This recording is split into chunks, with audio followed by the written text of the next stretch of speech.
seorang anak yatim piatu ditangkap di jalanan dan menjadi target eksperimen kejam. Beberapa ilmuwan gila memutuskan untuk menjadikannya senjata hidup. Dia mendapat nama subjek nomor 17, dan selama bertahun-tahun, dia disuntik dengan sel dari lebih dari 500 monster sampai dia tidak lagi terlihat seperti sesuatu yang bahkan bisa disebut manusia. Begitu tubuhnya benar-benar hancur dan dia terlihat seperti eksperimen gagal bagi para ilmuwan, mereka memutuskan dia hanya berguna untuk satu hal sekarang, mengirimnya ke garis depan sebagai umpan meriam. Eksperimen ini dimulai untuk tujuan ini sejak awal. Ketika gerbang alam iblis terbuka, monster membanjiri dunia. Hanya sejumlah kecil yang terbangun sebagai pemburu, dan bahkan lebih sedikit yang cukup kuat untuk menahan garis depan. Akhirnya, umat manusia menyadari mereka tidak memiliki cukup orang yang terbangun, jadi mereka beralih ke sesuatu yang jauh lebih gelap. Mereka mulai membuat pemburu chimera, tahanan yang digabungkan dengan sel monster, dan direkayasa di laboratorium untuk melawan monster sebagai pengganti mereka. Ketika chimera nomor 17 akhirnya tiba di alam monster, sesuatu yang tak terduga terjadi. Dia memusnahkan monster yang lebih kuat dari ancaman peringkat S. Dia menebang binatang buas dan menghancurkan seluruh gerombolan monster,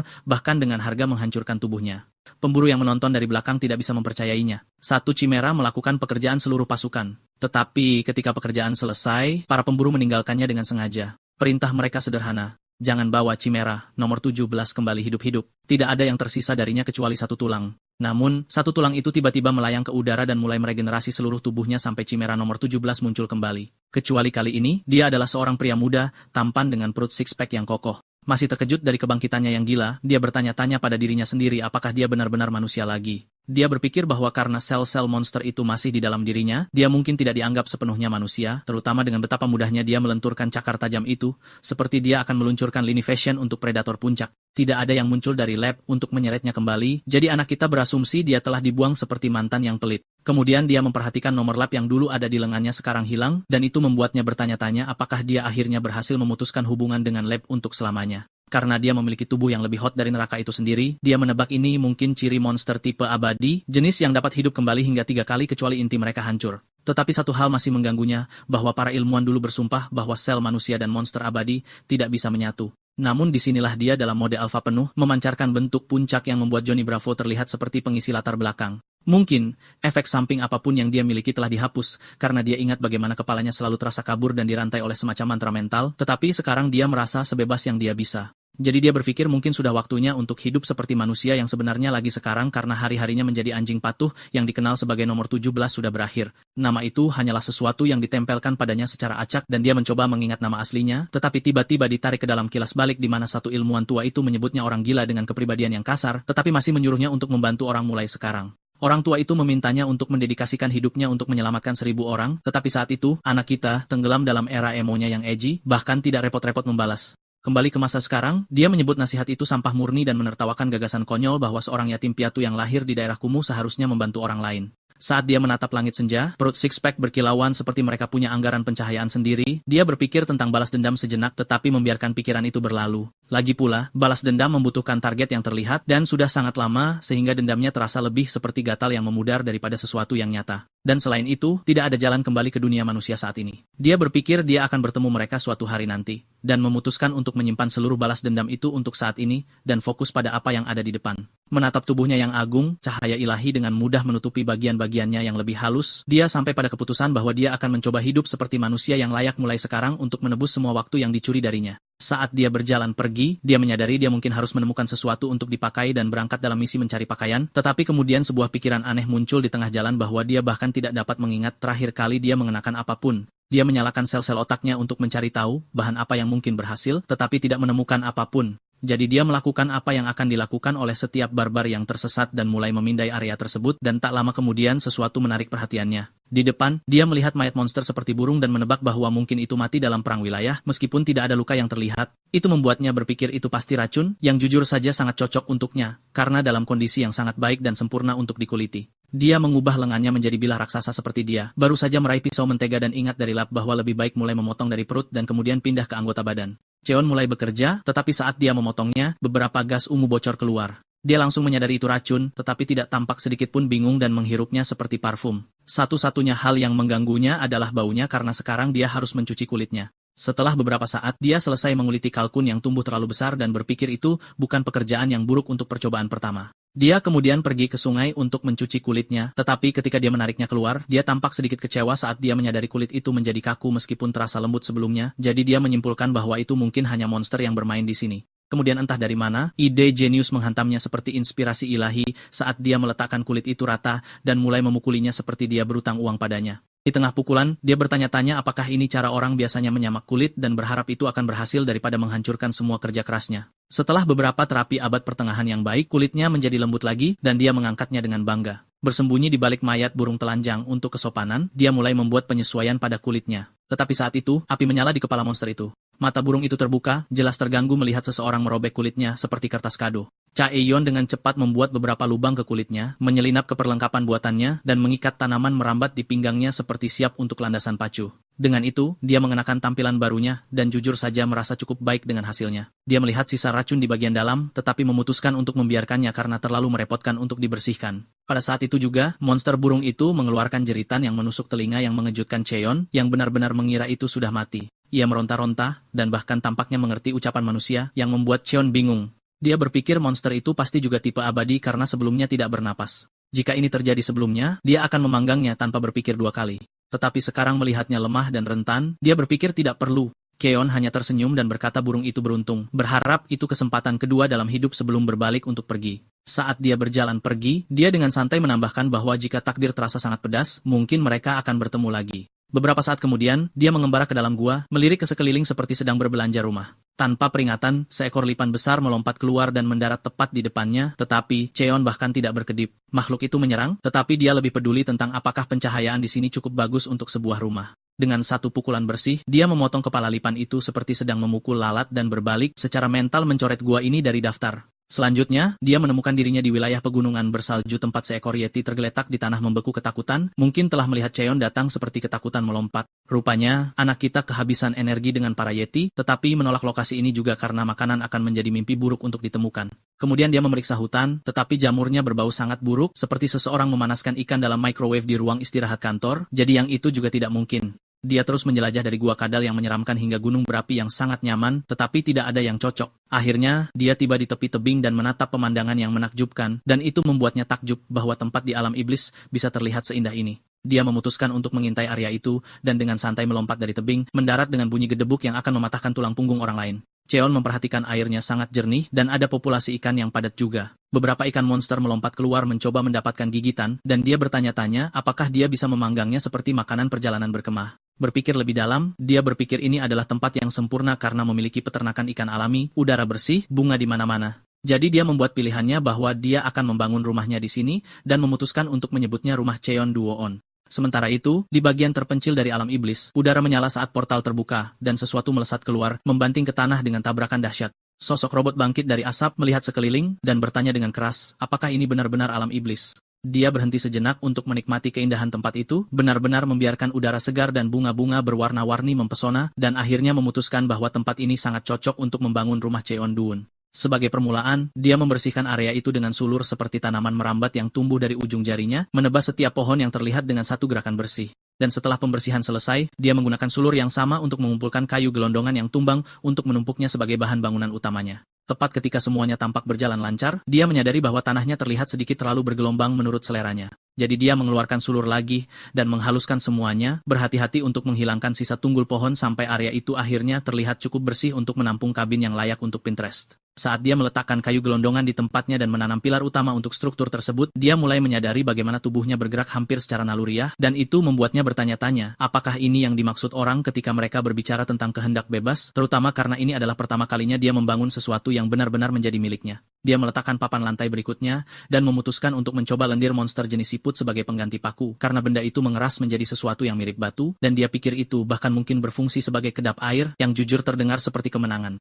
Ketika struktur utama selesai, dia memberikan sentuhan pribadi dengan melapisi beberapa benang kepompong ulat sutra di atas atap, dan itu meningkatkan kepercayaan dirinya bahwa monster mungkin tidak akan datang mengetuk dalam waktu dekat. Sekarang terlihat cukup nyaman dan hampir terasa lengkap, tetapi dia berhenti untuk memikirkan apa lagi yang harus dimiliki oleh rumah manusia yang layak, lalu mengingat bagaimana dulu di lab mereka menunjukkan video rumah normal sebelum gerbang dibuka. Setelah memikirkannya, dia menyadari bahwa kebanyakan orang memiliki hewan peliharaan atau menanam sesuatu di halaman mereka. Dan karena anjing bukanlah sesuatu yang ada di dunia iblis, dia berpikir pilihan terbaik adalah menanam tanaman dan membuat kebun. Setelah menghabiskan waktu untuk bertukar pikiran tentang apa yang akan ditanam, dia tiba-tiba mendapat momen eureka, dan memutuskan bahwa mandragora akan menjadi sempurna, terutama dengan gunung bersalju di dekatnya yang cocok dengan habitat mereka. Saat dia mendaki melalui medan yang tertutup salju dingin, dia ingat bahwa mandragora biasanya tumbuh di puncak yang kaya mana, dan cara salju menumpuk di sekelilingnya, membuatnya berpikir kembali ke saat dia diculik dan dikirim ke lab. Anehnya, dia agak melihat momen itu sebagai berkah sekarang karena setelah menjadi chimera, dia tidak perlu lagi khawatir akan membeku sampai mati atau kelaparan dalam kondisi yang menyedihkan. Akhirnya, dia merasakan mana yang tinggi di sekelilingnya, dan berpikir dia pasti sudah dekat. Dan benar saja, dia akhirnya melihat akar mandragora. Mereka terlihat seperti ikan matahari dengan kepala berdaun, dan dikenal sangat sensitif terhadap stres, sering mati bahkan karena perubahan terkecil di lingkungan mereka. Dia beralasan bahwa memetik yang lebih muda akan lebih pintar karena mereka mungkin beradaptasi lebih baik selama perpindahan, jadi dia dengan hati-hati memilih 3, mempersiapkan diri untuk teriakan yang dia tahu terkenal itu. Tetapi alih-alih tangisan melengking yang dia harapkan, dia menemukan si kecil pertama tertidur lelap, mendengkur seperti bayi, dan 2 lainnya yang dia pilih kemudian juga tidur nyenyak dan bahkan berbicara sambil tidur. Itu membuatnya bingung sampai dia ingat bahwa semua teriakan mandragora lebih merupakan mimpi buruk yang diciptakan lab, yang disebabkan oleh manusia yang menanamnya di lingkungan mana rendah yang penuh stres, dan teriakan itu sebagian besar merupakan reaksi karena dicabut secara paksa. Dia mulai bertanya-tanya apakah keheningan itu hanya karena mereka berada di alam iblis sekarang, tetapi meskipun demikian, aneh bahwa mereka tidak mencoba melawan atau melarikan diri. Yaitu, kecuali mereka entah bagaimana mengenalinya sebagai salah satu dari mereka sendiri, yang tidak akan terlalu mengejutkan mengingat dia memiliki sel mandragora yang tercampur ke dalam tubuhnya juga. Dia dengan lembut menyelipkan mereka ke dalam ikat pinggangnya, merasa lega bahwa mereka tenang dan tidak stres, dan mulai bertanya-tanya apakah dia bisa dengan sopan meminta beberapa sulur akar nanti untuk menyeduh teh atau bahkan menggunakan buah mereka sebagai camilan, meskipun dia dengan cepat ingat bahwa buahnya menjadi beracun jika dipetik secara paksa. Jadi dia membuat catatan mental untuk menunggu dan memintanya dengan baik ketika waktunya terasa tepat. Tepat di sekitar waktu itu, dia menangkap kehadiran beberapa pemburu di dekatnya, dan mulai mempertanyakan mengapa ada orang yang bersusah payah mendaki gunung bersalju yang berbahaya kecuali benar-benar diperlukan, tetapi memutuskan untuk memeriksa mereka, karena dia bisa menggunakan beberapa batu gerbang dari mereka. Sementara itu, salah satu pemburu menggerutu bahwa mereka telah dibiarkan menghadapi bahaya sendirian, karena yang disebut rekan satu tim mereka meninggalkan mereka sebagai umpan, sementara yang lain berteriak agar dia fokus karena gelombang kelinci monster melaju ke arah mereka dengan cepat. Kelinci mengerikan itu melompat ke arah mereka dengan mulut terbuka lebar yang mengerikan yang dipenuhi dengan tentakel dan taring yang menggeliat, tetapi pria itu berhasil memanggil medan gaya tepat pada waktunya untuk mencegah mereka menjadi makan malam, meskipun dia dengan cepat menyadari penghalang itu tidak akan bertahan lama, dan mulai berharap dia baru saja mengambil pekerjaan aneh sebagai gantinya.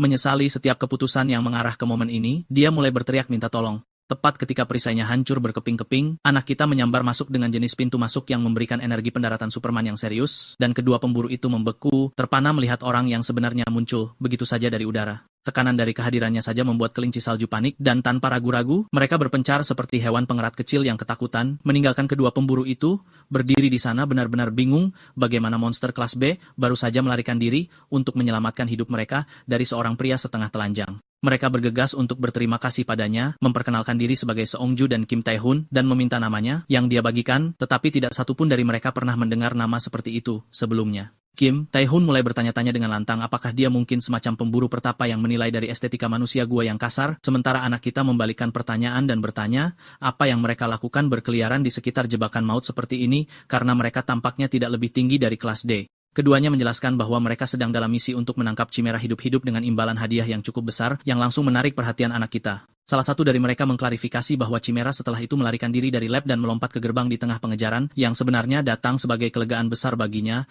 karena itu menegaskan bahwa mereka tidak melacaknya. Dia kemudian bertanya di mana perlengkapan mereka, bertanya-tanya bagaimana mereka akhirnya berkeliaran di alam liar dengan tangan kosong, dan apakah mereka setidaknya memiliki batu gerbang pada mereka, yang pria itu menjelaskan bahwa yang disebut rekan satu tim mereka, melarikan diri dengan semua peralatan mereka, dan bahwa pengkhianatan itu telah menjadi bagian dari rencana mereka sejak awal, sesuatu yang sekarang dia sesali karena tidak menyadarinya lebih cepat. Mendengar semua ini, anak kita diam-diam mengunci mata pada batu gerbang mereka. Dan ketika para pemburu mencoba menjelaskan bagaimana mereka menderita kontaminasi mana dan tidak akan dapat bertahan lebih lama, mereka dengan putus asa bertanya apakah dia memiliki jalan keluar karena manusia hanya dapat bertahan hidup dalam waktu terbatas di dunia iblis sebelum perlu kembali dan memurnikan diri, atau mereka akan mati karena paparan berlebihan. Salah satu dari mereka bahkan memohon padanya untuk membantu, menyebutkan bahwa dia memiliki seorang istri hamil yang menunggu di rumah. Tetapi bahkan sebelum mereka dapat menyelesaikan kalimat, anak kita tiba-tiba membeku, seolah merasakan perubahan di kosmos, lalu lepas landas di udara seperti Hulk, meninggalkan mereka tergantung di tengah monolog dengan angin di wajah mereka.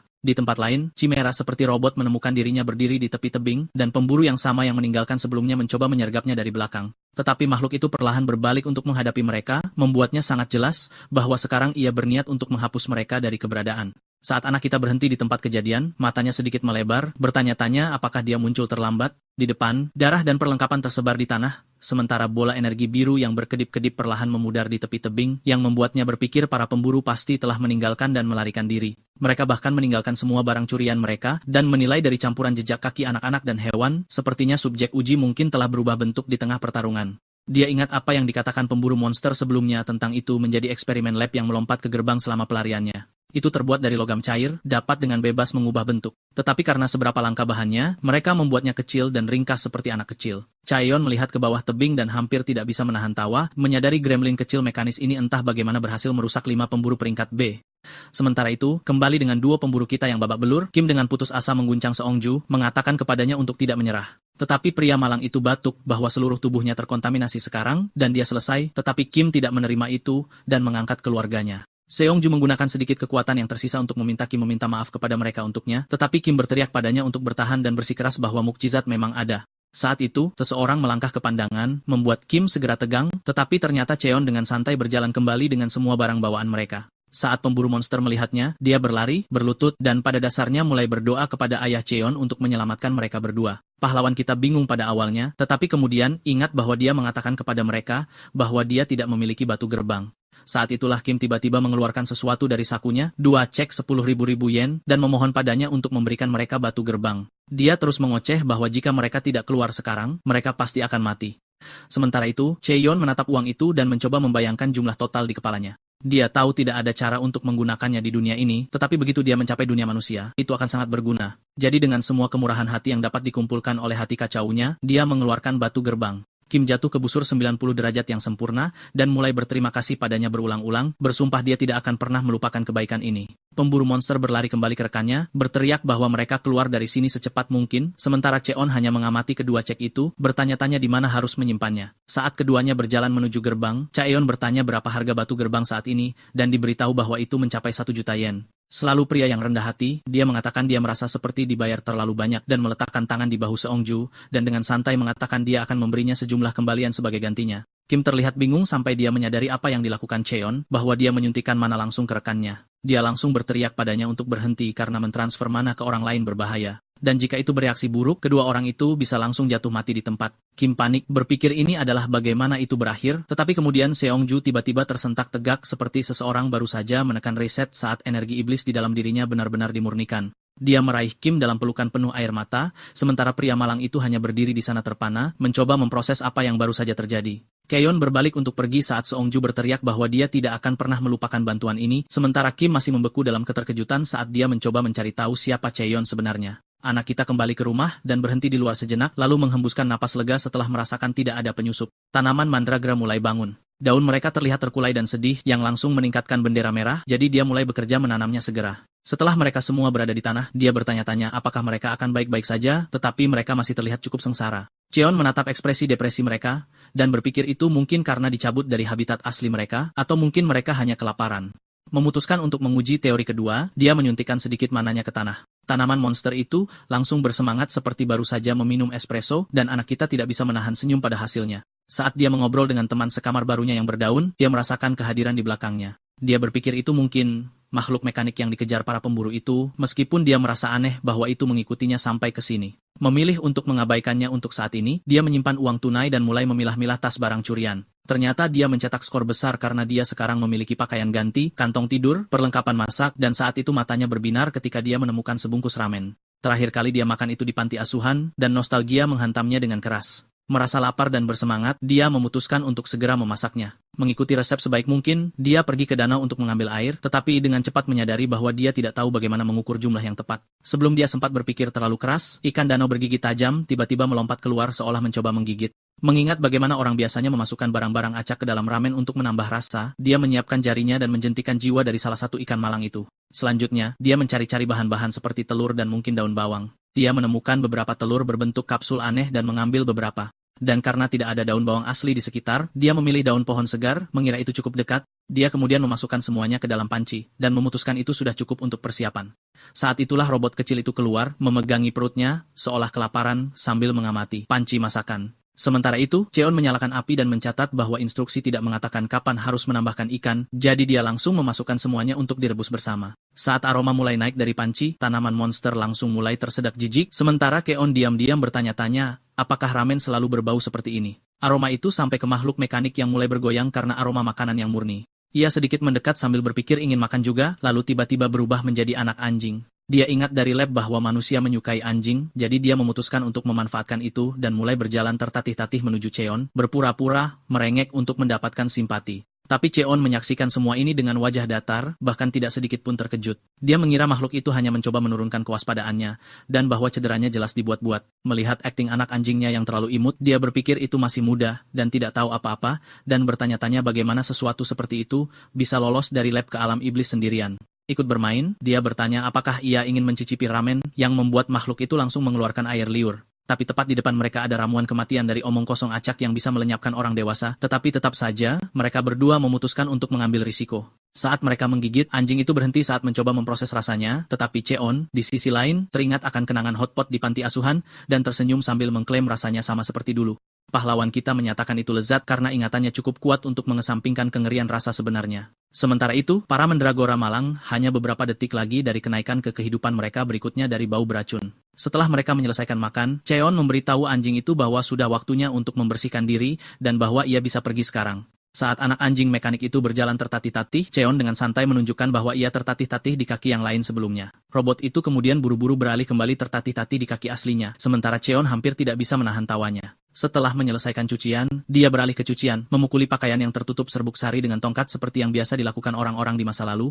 Meskipun tidak terlalu menyukai serbuk sari, dia berpikir dia tidak bisa terus hidup hanya dengan pakaian kulit seperti manusia gua. Dia mencoba memukul kain dengan lembut untuk menghindari robek, tetapi satu ayunan akhirnya menghancurkan batu di bawahnya, dan menghancurkan pakaian itu bersamanya. Setelah beberapa saat hening yang canggung, dia menghela nafas dan mengambil pakaian terakhir. Saat itulah dia melihat makhluk robot itu masih berlama-lama di dekatnya, mengamatinya dari kejauhan. Sebelumnya, ia menyamar sebagai batu, sebelum itu sebagai ikan saat dia mencuci piring, dan sebelum itu sebagai pohon saat dia merawat bunga. Dia menyadari bahwa makhluk itu telah mengikutinya selama ini, diam-diam mengubah bentuk tanpa pernah mendekat secara langsung. Ini berlanjut sampai seekor lebah mendarat di hidungnya, membuatnya panik dan berteriak bahwa dia membenci lebah. Dilihat dari perilakunya, dia memperkirakan usia makhluk itu di bawah 5 tahun. Ucapannya mekanis dan canggung, sifat yang sering terlihat pada chimera muda dengan ingatan yang ditanamkan secara artifisial.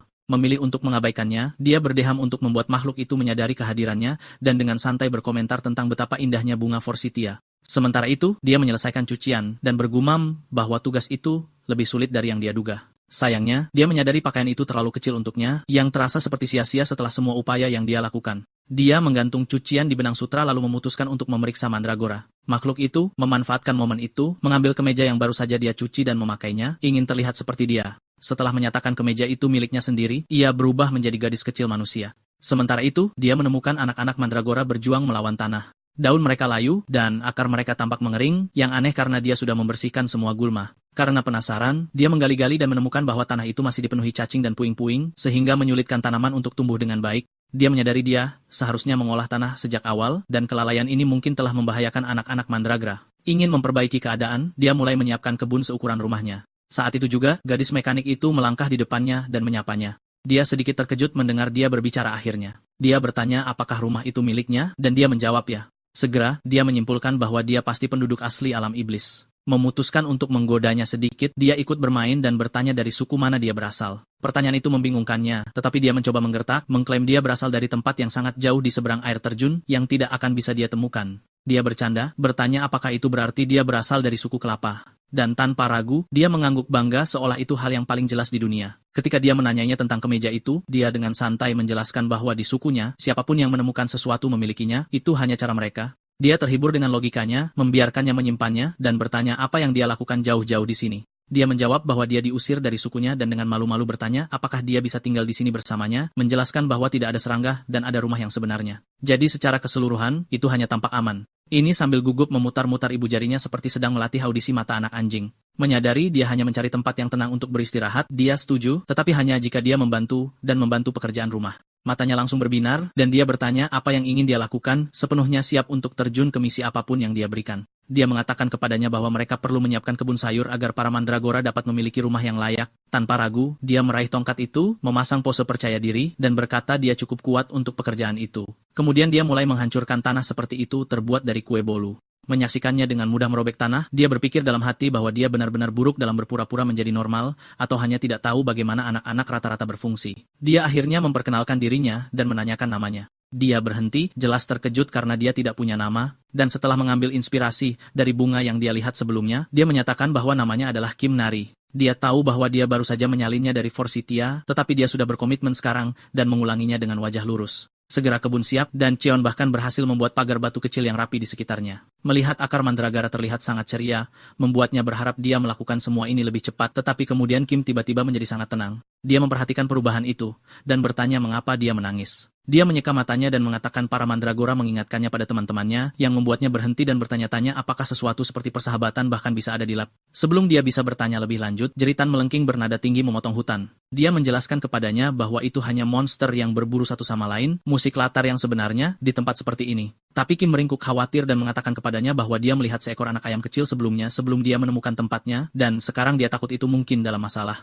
Cheon mengangguk, dan dia menambahkan bahwa itu tampak seperti sudah digigit. Dia mengatakan kepadanya dengan belak-belakan, bahwa itu mungkin akan dimakan segera. Menyaksikannya gemetar, dia berpikir dia ingin menyelamatkannya, tetapi tidak bisa memaksa dirinya untuk melakukannya. Dia bergumam tidak bisa menyelamatkan monster, dan dia sadar bahwa cuci otak mungkin masih mengurungnya secara mental, menghalanginya untuk membuat pilihan sendiri. Jadi alih-alih menyuruhnya melakukan sesuatu, dia menawarkan saran, dengan hati-hati mengatakan bahwa anak ayam itu mungkin selamat jika dia kembali, dan hanya itu yang dibutuhkan untuk membuatnya bangun dan berlari. Sementara itu, di hutan, monster mirip tawon dengan dua baris gigi menyamping yang mengerikan sudah menyerang anak ayam yang terluka. Saat salah satu dari mereka bergerak untuk menyelesaikan pekerjaan, Kim muncul seperti tornado berkafein, menendang salah satu kepala mereka hingga bersih, mengatakan bahwa dia akan menyelamatkan anak ayam itu apapun yang terjadi. Selama pertarungan, dia teringat kembali ke masa lalunya di lab. Anak-anak Chimera lainnya membencinya karena terus-menerus memenangkan tempat pertama dalam uji coba pertempuran peringkat. Itu berarti anak-anak lain menjadi memenuhi syarat untuk eksperimen paling menakutkan dengan tingkat kegagalan tertinggi. Mereka merebut mainan mewahnya, mendorongnya ke tanah, dan menyuruhnya membiarkan mereka menang sekali saja. Mereka bahkan mengatakan akan lebih baik jika dia tidak ada saat mereka menendangnya tanpa henti. Dia tidak pernah memahaminya, karena dia hanya melakukan apa yang diperintahkan. Sekarang menatap monster-monster itu, dia berteriak agar mereka berhenti. Dia berteriak bahwa salah jika sekelompok orang mengeroyok seseorang yang lebih lemah, lalu mengayunkan tinjunya dan mengirim tawon terakhir terbang ke dimensi lain. Kembali di rumah, Cheon dengan santai memberi makan mana ke akar mandragora, mungkin merasa seperti ayah tanaman rendahan saat Kim muncul lagi. Dia berlari ke arahnya, menggendong anak ayam itu di lengannya dan berteriak minta tolong, panik karena tidak mau bangun. Dia menyuruhnya untuk pelan-pelan dan tarik napas. Saat dia melihat lebih dekat, sesuatu tentang bola bulu kecil itu mulai terasa sangat familiar. Kim terus menangis, panik apakah bola bulu malang itu akan mati, sementara Chaeyeon tetap tenang, dan menawarkan untuk melihat lebih dekat. Dia mengulurkan tangan, dan menuangkan sedikit mana ke bola bulu kecil itu, lalu rileks saat dia menyadari luka itu tidak terlihat fatal. Setiap sihir monster membawa sejarah spesifiknya sendiri. Dan meskipun yang ini menyusut dan berubah warna, Cheon langsung tahu itu adalah makhluk yang sama yang dia kuliti saat itu. Dia berpose Sherlock, mencoba mencari tahu mengapa ia menyusut begitu banyak sementara Kim terus bertanya, apakah ia akan mati. Tetapi Cheon meyakinkannya bahwa benda itu hanya kekurangan gizi, dan hanya mengerut karena kelaparan. Dia mengatakan dia sudah memberinya mana, jadi jika mereka membiarkannya saja, ia akan pulih dengan sendirinya. Namun, Kim tiba-tiba mengalami kilas balik trauma, saat pikirannya menyeretnya kembali ke lab itu ke bonekanya yang robek. Dengan suara gemetar, dia mengatakan mereka tidak bisa meninggalkannya sendirian karena terus terbalik seperti pancake sedih. Dia memeluknya erat sambil mengeluarkan mata anak anjing dan bertanya apakah dia bisa menyimpannya, berjanji untuk merawatnya dengan baik. Cheon tersenyum dan memperingatkannya bahwa itu mungkin tumbuh terlalu besar untuk ditangani, tetapi dia membalas bahwa dia hanya akan memberinya makan sedikit saja. Dia menyerah di bawah tekanan serangan lucunya, dan matanya berbinar seperti tanggal 4 Juli, dan dia bercanda bahwa itu bisa berfungsi sebagai anjing penjaga mereka, atau lebih tepatnya burung penjaga. Saat itu, bola bulu membuka matanya dan melihat sekeliling dengan kebingungan total, akhirnya mengunci Cheon saat ia mengenalinya, dan mengeluarkan suara rendah yang mengancam. Kim melompat mendengar suara itu, mengangkatnya dengan pekikan, mengatakan akhirnya berbicara sementara burung itu hanya melihat sekeliling, bertanya-tanya neraka macam apa yang baru saja ia bangun. Dia memeluknya lagi saat ia meronta-ronta tanpa daya sementara Chaeyeon berdiri di sana dengan canggung, tidak yakin bagaimana memproses kegilaan ini. Bola bulu itu berteriak lagi dan menuntut untuk dilepaskan, yang membuat Chaeyeon lengah bahwa dia benar-benar dapat memahaminya. Beberapa saat kemudian, Kim membungkusnya seperti mumi, dan dengan bangga mengumumkan bahwa perawatan telah selesai, lalu mengatakan dia sudah memilih nama untuknya. Sementara burung itu terus menggeliat, dia menjelaskan bahwa karena ia bertingkah seperti merpati, dia akan menamainya Choo, yang menurut Cheon agak lucu. Burung yang marah itu segera mulai marah pada Kim karena datang dengan nama yang konyol, tetapi dia jelas tidak dapat memahaminya, jadi dia menuangkan seember air ke kepalanya mengatakan dia pasti haus. Kemudian dia berhenti dengan bingung dan bertanya kepada Kyon mengapa burung itu sekarang kembung seperti balon air. Dia mengatakan kepadanya bahwa mungkin itu cukup hidrasi untuk saat ini, jadi dia bergegas pergi untuk mengambil makanan sebagai gantinya.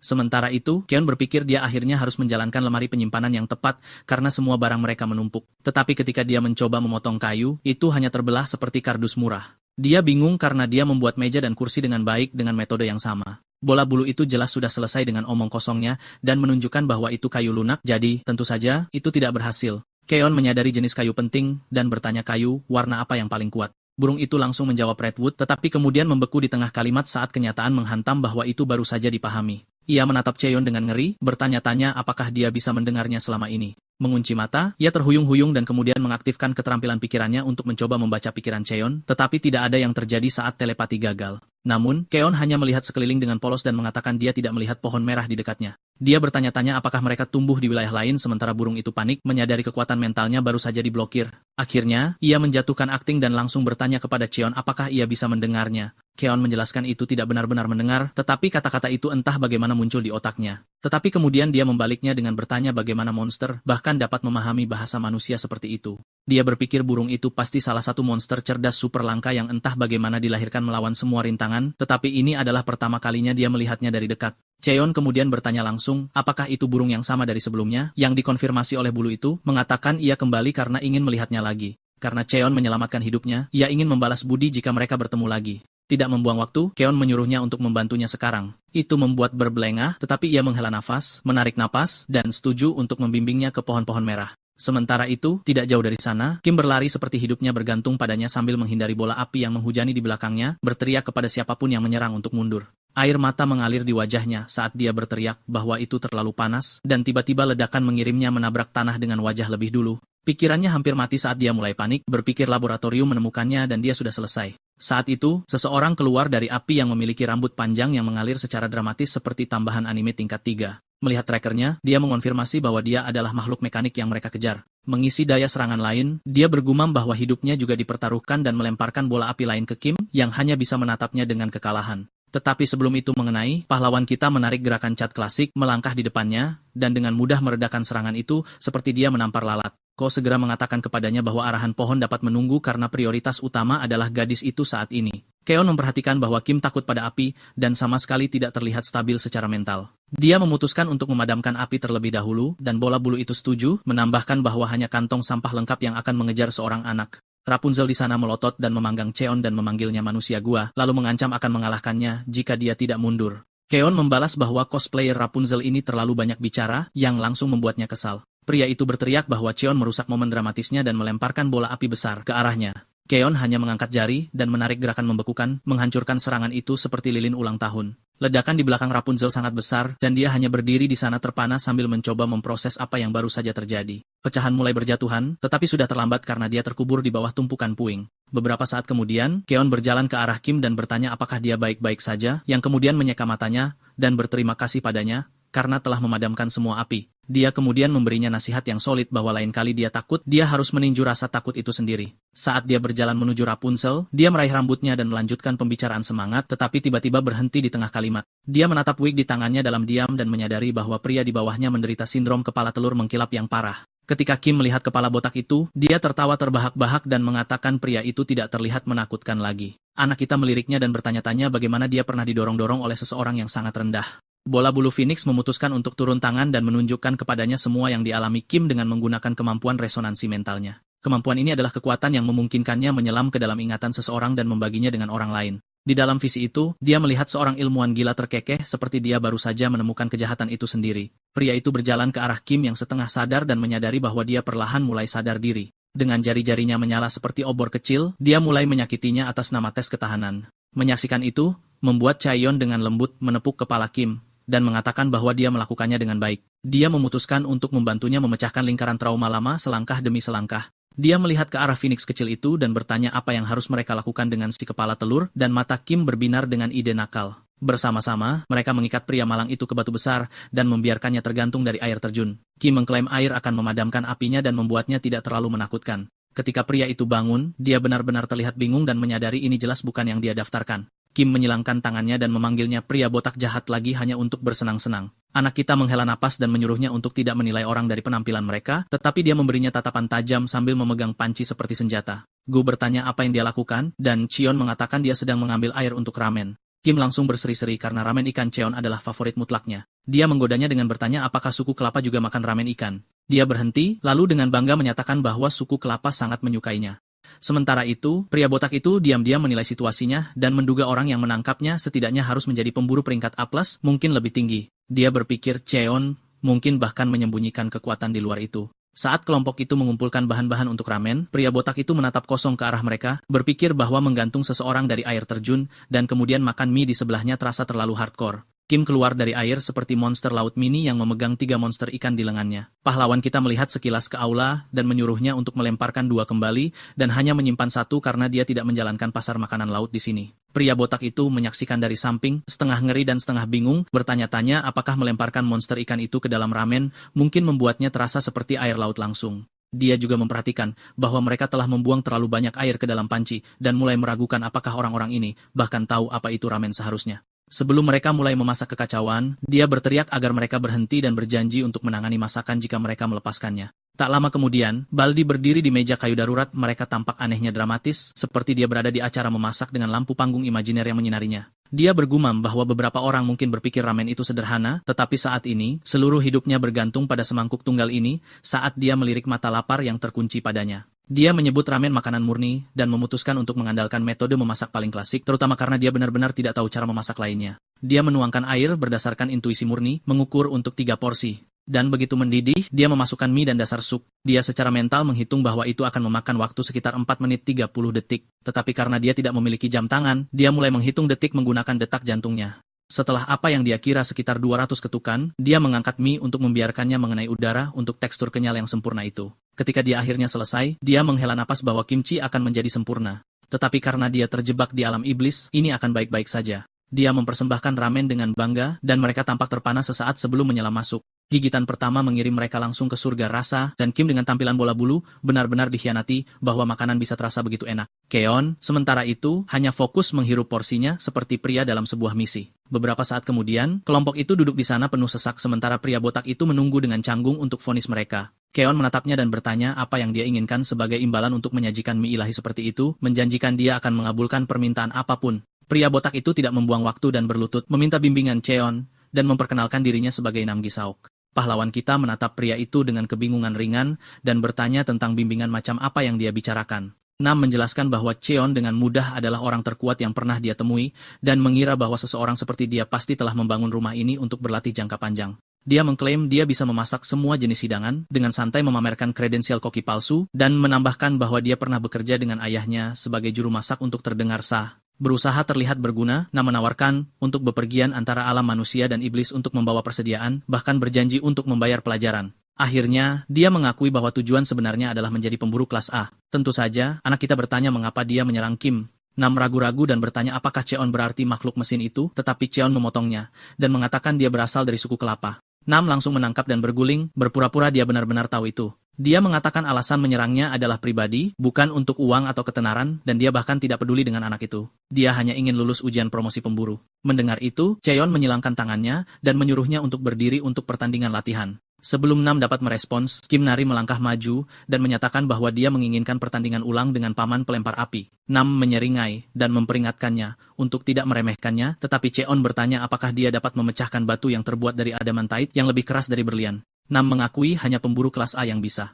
Dan sebelum dia bisa berkedip, Kim menghancurkan batu dan kepercayaan dirinya dalam satu gerakan bersih. Ternyata Nam dilahirkan dengan bakat yang luar biasa dan membangkitkan kekuatannya ketika dia baru berusia 8 tahun, sementara sebagian besar anak-anak masih berusaha mencari tahu tabel perkalian. Sejak saat itu, dia berlatih seperti orang yang kerasukan dan menaiki peringkat begitu cepat sehingga membuat para pemburu yang lebih tua mempertanyakan pilihan hidup mereka. Pada saat dia mencapai usia 20 tahun, dia sudah berdiri sebagai pemburu kelas B+ yang solid dengan masa depan yang cerah di depannya. Dia bermimpi menjadi pemburu terhebat yang hidup, jenis yang namanya bergema di seluruh alam, tetapi nasib memutuskan untuk bermain kotor. Sekitar usia yang sama dengan kebanyakan orang mulai bangkit, garis rambutnya mulai mengemasi tasnya dan pergi. Melalui usia 20-an, rambut tebalnya berubah menjadi kenangan sedih sampai dia ditinggalkan dengan kepala mengkilap dan garis rambut tragis yang tampak seperti telah menyerah juga. Dia mencoba setiap perawatan yang dikenal manusia, tetapi para dokter akhirnya menyuruhnya untuk berhenti membuang-buang uangnya dan menerima kebenaran. Dan begitu saja, keajaiban tampan dengan bakat dan pesona kehilangan semua yang telah dia bangun. Seiring dengan rambutnya, kepercayaan dirinya hilang, dan tanpa itu, pertumbuhannya sebagai pemburu berhenti dengan mencicit, yaitu, sampai suatu hari acak, dia menangkap wawancara TV yang menampilkan Dr. Han, seorang ilmuwan yang telah menemukan logam cair misterius di alam iblis. Pria tua itu menjelaskan bahwa dia secara tidak sengaja menumpahkan sebagian di kepalanya, dan entah bagaimana menumbuhkan surai penuh rambut halus meskipun berusia 90 tahun. Nam hampir menangis karena harapan. Ketika pembawa acara bertanya apakah dia akan membuat obat untuk kebotakan, dokter malah mengungkapkan bahwa dia telah menggunakan cairan itu untuk membuat makhluk mesin. Nam hampir kehilangan akal, yakin bahwa umat manusia membutuhkan obat untuk kebotakan lebih dari pemanggang roti yang dimuliakan dengan kaki. Beberapa hari kemudian, dia mengetahui bahwa makhluk mesin itu telah melarikan diri ke alam iblis. Karena alam iblis tidak memiliki hukum yang nyata, dia mengejarnya, berencana untuk menangkapnya dan menuangkan logam langsung ke kepala botaknya. Sayangnya, kenyataan menamparnya lebih keras dari yang diharapkan ketika dia dijatuhkan oleh seorang anak. Pahlawan kita berkomentar bahwa Nam bahkan tidak mendaratkan satu pukulan pun. Keon menyuruhnya untuk berlatih lebih keras, atau dia tidak akan pernah memenuhi syarat sebagai mitra latihannya. Nam berjanji untuk melakukan yang lebih baik sementara pria kita menyelesaikan rak Redwood, berterima kasih kepada Gu atas ide-idenya dan melirik ke arah Nam. Meskipun dipukul-mukul sepanjang hari, pria itu tampak tenang, fokus, dan diam-diam memanggil sabit menyala di tangannya. Gu berkomentar bahwa Nam mungkin bagus dengan api, tetapi dia masih disekolahkan oleh seorang anak. Cheon dengan tenang mengingatkannya bahwa Kim bukanlah anak biasa. Dan saat pertarungan berlanjut, fakta itu menjadi sangat jelas.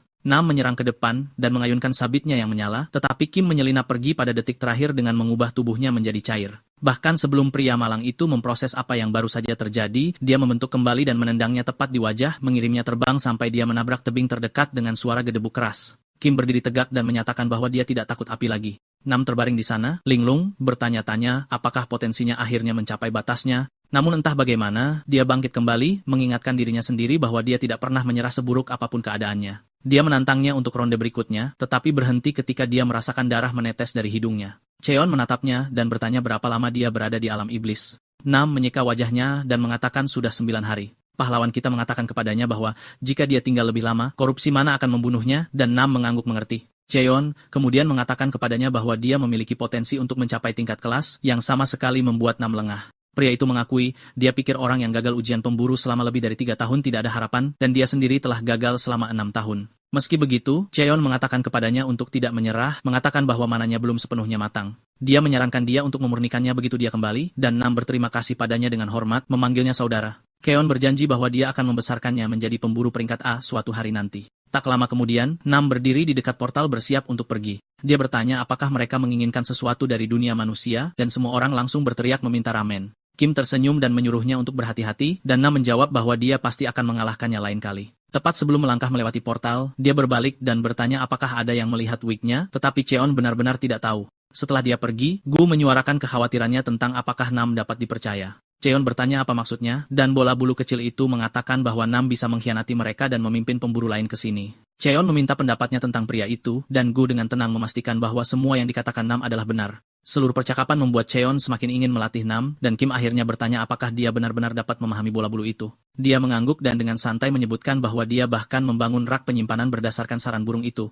Karena penasaran, dia bertanya apakah ruangan itu terlihat rapi sekarang, dan Kim menjawab bahwa itu terlalu gelap untuk dilihat. Cheon mengerti maksudnya, dan dengan cepat menambahkan beberapa jendela, membiarkan sinar matahari hangat masuk. Kim tersenyum, jelas menyukai tampilan baru yang cerah, yang membuat anak kita bertanya-tanya bagaimana cara menjaga ruangan tetap bersinar bahkan setelah malam tiba. Ketika Kim bertanya bagaimana mereka bisa mendapatkan sumber cahaya, Cheon mengatakan mereka membutuhkan glowstone, kristal yang secara alami bersinar dalam gelap. Dia berencana untuk menggantungnya di langit-langit untuk menerangi tempat itu seperti langit malam yang lembut. Gu mulai berkeringat gugup dan bertanya dari mana tepatnya Cheon berencana mendapatkan glowstone itu. Cheon menjawab bahwa mereka harus mengunjungi wilayah vulkanik. Gu segera memperingatkannya bahwa itu adalah salah satu daerah paling berbahaya yang diketahui oleh para pemburu, dan dengan tenang menambahkan bahwa itu juga kebetulan adalah kampung halamannya. Cheon memperhatikan bagaimana nada bicara Gu turun bahkan saat berbicara tentang rumah, dan Kim juga menyadarinya. Dia menoleh ke Cheon, dan bertanya apa yang dikatakan burung itu, karena dia terdengar kesal. Cheon menjelaskan bahwa Gu khawatir tentang gagasan pergi ke wilayah vulkanik, jadi dia menawarkan untuk pergi ke sana sendirian.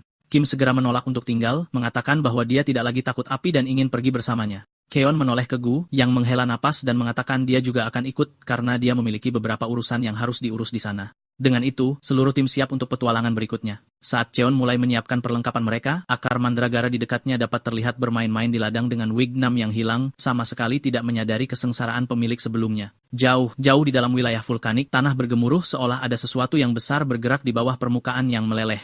Makhluk yang tidak menyenangkan mengangkat kepalanya, dan mengeluarkan tangisan menghantui yang bergema melalui neraka tanpa akhir. Dikatakan bahwa ada 3 tempat di alam iblis di mana bahkan pemburu paling berani pun tidak akan berani menginjakkan kaki, dan zona vulkanik adalah salah satunya. Pertama, abu yang melayang di udara sangat panas sehingga dapat memanggang kulit manusia, dan gas pembakaran yang tercampur di dalamnya meleleh langsung melalui paru-paru. Namun ada Kim, dengan santai mencelupkan kakinya ke dalam magma cair seperti mata air panas sialan. Phoenix kecil itu hanya menatap, benar-benar kehilangan kata-kata. Bola bulu kecil itu menganggapnya normal bagi sesuatu yang jelas bukan manusia untuk menangani panas seperti ini. Tapi yang benar-benar mengganggunya adalah bagaimana anak kita baik-baik saja. Cheon hanya menjawab bahwa dia adalah pemburu chimera. Dia mungkin terlihat seperti manusia sekarang, tetapi dia entah bagaimana beregenerasi menjadi bentuk ini setelah transformasinya. Kemudian dia bertanya kepada Phoenix apakah tidak apa-apa ikut dengan mereka, dan bola bulu kecil itu mengatakan bahwa itu lebih baik daripada sendirian lagi. Menyaksikan keduanya mengobrol tentang sesuatu yang terdengar dalam, Kim ikut campur dan ingin bergabung dalam percakapan. Saat itulah dia ingat, dia pernah bertanya tentang masa lalunya.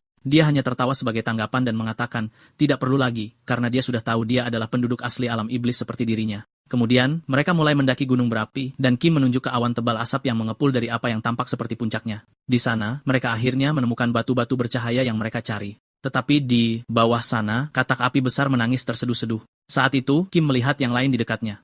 Master Gu dengan cepat menyadari apa yang terjadi. Katak jantan berduka karena betinanya mati di sepanjang jalan. Dia menambahkan bahwa telur di punggungnya akan terpanggang hidup-hidup karena dia pingsan di tempat di mana panasnya terlalu tinggi. Bola bulu merasa sedih atas nasib tragis itu. Saat itulah anak kita mendapat ide. Dia menyuruh Kim untuk menunggunya dan menyelam langsung ke jantung kawah gunung berapi. Dia mendarat tepat di depan katak yang langsung memelototinya dengan niat membunuh. Tanpa peringatan, binatang itu melepaskan ledakan api besar langsung ke arahnya. Namun, dia dengan santai berlari lurus melalui api yang membakar dan mengarahkan jarinya ke katak memberinya sentuhan ringan di hidung. Ketukan sederhana itu membuat makhluk besar itu langsung pingsan. Ternyata, Cheon menggunakan racun ampuh dari kobra, racun yang cukup kuat untuk menjatuhkan bahkan katak api yang tahan racun, meskipun itu hanya akan membuatnya tidak sadarkan diri selama beberapa menit. Menyaksikannya berjalan keluar dari kobaran api tanpa terluka sama sekali terasa tidak nyata, jadi Kim bertanya apakah dia baik-baik saja. Dia meyakinkan mereka bahwa dia baik-baik saja, karena dia juga memiliki sel katak api di tubuhnya. Benar-benar tidak ada yang tidak disuntikkan pada orang ini. Bagaimanapun, dia memperhatikan bahwa beberapa telur sudah matang, tetapi dia dengan hati-hati memastikan telur yang tersisa akan bertahan hidup. Pada saat katak ayah bangun, dia menemukan telur-telur itu terikat di punggungnya, dan segera bergerak untuk memberikan penghormatan kepada pasangannya yang telah jatuh. Setelah itu, makhluk itu melompat tinggi ke udara dan mendarat di samping Kim. Itu memberinya tatapan rindu, dan dia bersorak yakin itu mengucapkan terima kasih. Cheon tahu itu benar-benar melihat pasangannya, tetapi dia membiarkan otak burung kecil itu terus bermimpi. Kemudian, Kim mulai mengeluarkan batu-batu yang hampir sebesar kepalanya. Dia memperingatkannya untuk tidak menjatuhkan satupun di kakinya. Phoenix itu kelelahan, merosot ke tanah, dan merasa menyedihkan ketika dia ingat bagaimana dia dulu melempar batu-batu besar seperti mainan di masa lalu. Dia mengatakan kepadanya bahwa dia tidak perlu membantu dan hanya perlu pergi bertemu teman-temannya, seperti yang dia rencanakan, tetapi itu langsung membuat bola bulu itu kesal. Dia mengepakkan sayap dengan marah dan berkicau bahwa monster tidak punya teman. Dia toh tidak bertemu mereka. Dia hanya ingin meninggalkan beberapa hadiah. Pahlawan kita terkejut mengetahui bahwa bahkan monster cerdas pun bisa merasa kesepian. Dengan bingung, bola bulu kecil itu keceplosan, bahwa satu-satunya alasan dia melakukan ini adalah karena dia menyesal tidak mengucapkan selamat tinggal yang layak sebelum pergi. Kemudian nada bicara Phoenix itu berubah. Dia menjadi serius dan berbagi bahwa meskipun kecerdasannya memungkinkannya memahami keindahan dunia dan banyak makhluknya, itu juga merupakan kutukan. Dia harus menyaksikan yang lain, tanpa berpikir melahap makhluk lain, dan itu membuatnya merasa sendirian. Dia merasa seperti Albert Einstein yang terjebak di antara kawanan monyet tanpa otak. Untuk melarikan diri dari kesepian yang menghancurkan itu, dia meninggalkan kawanan, dan sekarang dia tidak terlalu peduli apakah mereka selamat atau tidak, karena dia tidak pernah merasa benar-benar dekat dengan mereka. Saat bayi Phoenix berjuang untuk menarik batu lain dari dinding batu, yang tiba-tiba terlepas dan menimpa sesuatu di bawah, Kim mendengar suara retakan keras, hanya untuk melihat telur di tanah yang retak terbuka. Dia khawatir Phoenix membunuhnya, tetapi pahlawan kita menjelaskan bahwa cangkangnya secara alami keras. Bayi di dalamnya harus terus mendorong lagi, dan lagi sampai menjadi cukup kuat untuk menerobos sendiri. Kim merasa kasihan pada bayi itu dan menyarankan mereka membawanya pulang, tetapi Phoenix kecil itu meledak, berteriak bahwa itu terlalu berbahaya jika menetas. Cheon ingat ada sarang yang sempurna untuknya, jadi dia memutuskan mereka akan membawanya. Kim sangat senang membawanya sepanjang jalan, sementara Gu memperingatkan mereka bahwa ini adalah pertama kalinya dia melihat telur yang tampak aneh. Mendengar itu, dia membuatnya benar-benar speechless dengan argumen bahwa itu adalah kesalahannya telur retak sejak awal. Anak kita meyakinkan bola bulu bahwa dia akan berada di sana untuk menjaga mereka tetap aman, dan dengan demikian mereka melanjutkan operasi penambangan mereka. Kemudian, ketika mereka akhirnya kembali, dia terkejut melihat pria dengan kekurangan rambut menunggu lebih banyak. Nam dengan bersemangat menawarkan untuk mengambil tas dari tangannya dan dengan bangga mengklaim dia cukup kuat untuk membawanya. Saat Cheon memperingatkannya, itu beratnya bertonton, tas itu langsung jatuh ke tanah. Frustrasi, Nam bertanya-tanya apa sebenarnya yang dia bawa yang beratnya begitu berat. Namun, anak kita memperhatikan pria itu sedikit menangis dan dengan lembut bertanya kepadanya bagaimana dia berakhir dengan perban itu di wajahnya. Berpikir dia terlibat perkelahian, anak kita mengatakan dia tidak menyangka dia adalah tipe pria yang selalu dipukuli. Merasa malu, Nam dengan cepat bergegas pergi untuk menyiapkan makanan. Kemudian, Kim dengan rasa ingin tahu bertanya kepada pahlawan kita apa yang dia buat dengan mengukir batu bercahaya, dan dia menjelaskan dia ingin menggunakannya sebagai bola lampu. Ide otak besarnya begitu saja memukau Kim, sementara cara dia membantu katak api, menunjukkan bahwa hatinya yang baik juga sangat besar. Dia mengatakan dia persis seperti seorang ayah sekarang, tetapi ketika dia bertanya tentang ayahnya dari suku kelapa, Kim memutuskan untuk berhenti berbicara. Sementara itu, di suatu tempat di dekatnya, Phoenix bersantai di panas matahari terbenam yang hangat ketika dia tiba-tiba disergap oleh menara 3 ancaman yang ditumpuk di atas satu sama lain. Mandragora di bagian atas memantul dari yang di bagian bawah dan masuk untuk serangan bor khusus, tetapi pembuat onar kecil itu hanya memantul dari Jigglypuff putih yang sibuk berjemur. Kemudian, Nam menyajikan resep ubi jalar yang sedang tren di kalangan anak-anak. Dia sangat bangga dengan masakannya, mengetahui resep siap saji terlihat luar biasa untuk sesuatu yang sesedikit ini. Kim dan Gu sangat terkesan dengan itu, tetapi Cheon ingin mendapatkan jawaban tentang pertanyaannya dari sebelumnya sebelum mereka mulai makan. Nam tidak ingin berbagi cerita pada awalnya, tetapi setelah beberapa saat, dia menumpahkan bahwa dia tertangkap oleh beberapa peringkat A dalam perjalanannya untuk melamar di asosiasi pemburu. Namun, mereka mengatakan kepadanya untuk berhenti menguras aura mereka dengan menghirup oksigen yang sama dengan mereka. Itu membuatnya marah, dan dia melempar tangan dengan mereka, dan sisanya adalah sejarah. Nam mengakui dia kehilangan itu ketika mereka bertanya, apakah harga dirinya juga jatuh secepat rambutnya. Kemudian Cheon bertanya kapan tes berikutnya akan datang. Anak kita menjawab itu akan datang dalam 60 hari. Mendengar itu, dia menawarkan untuk memberikan pelatihan pribadi kepada Nam, dan pria botak itu sangat senang. Namun, antusiasmenya menghilang ketika dia mendengar pekerjaan pertama adalah mengambil alih mencuci piring dari Kim.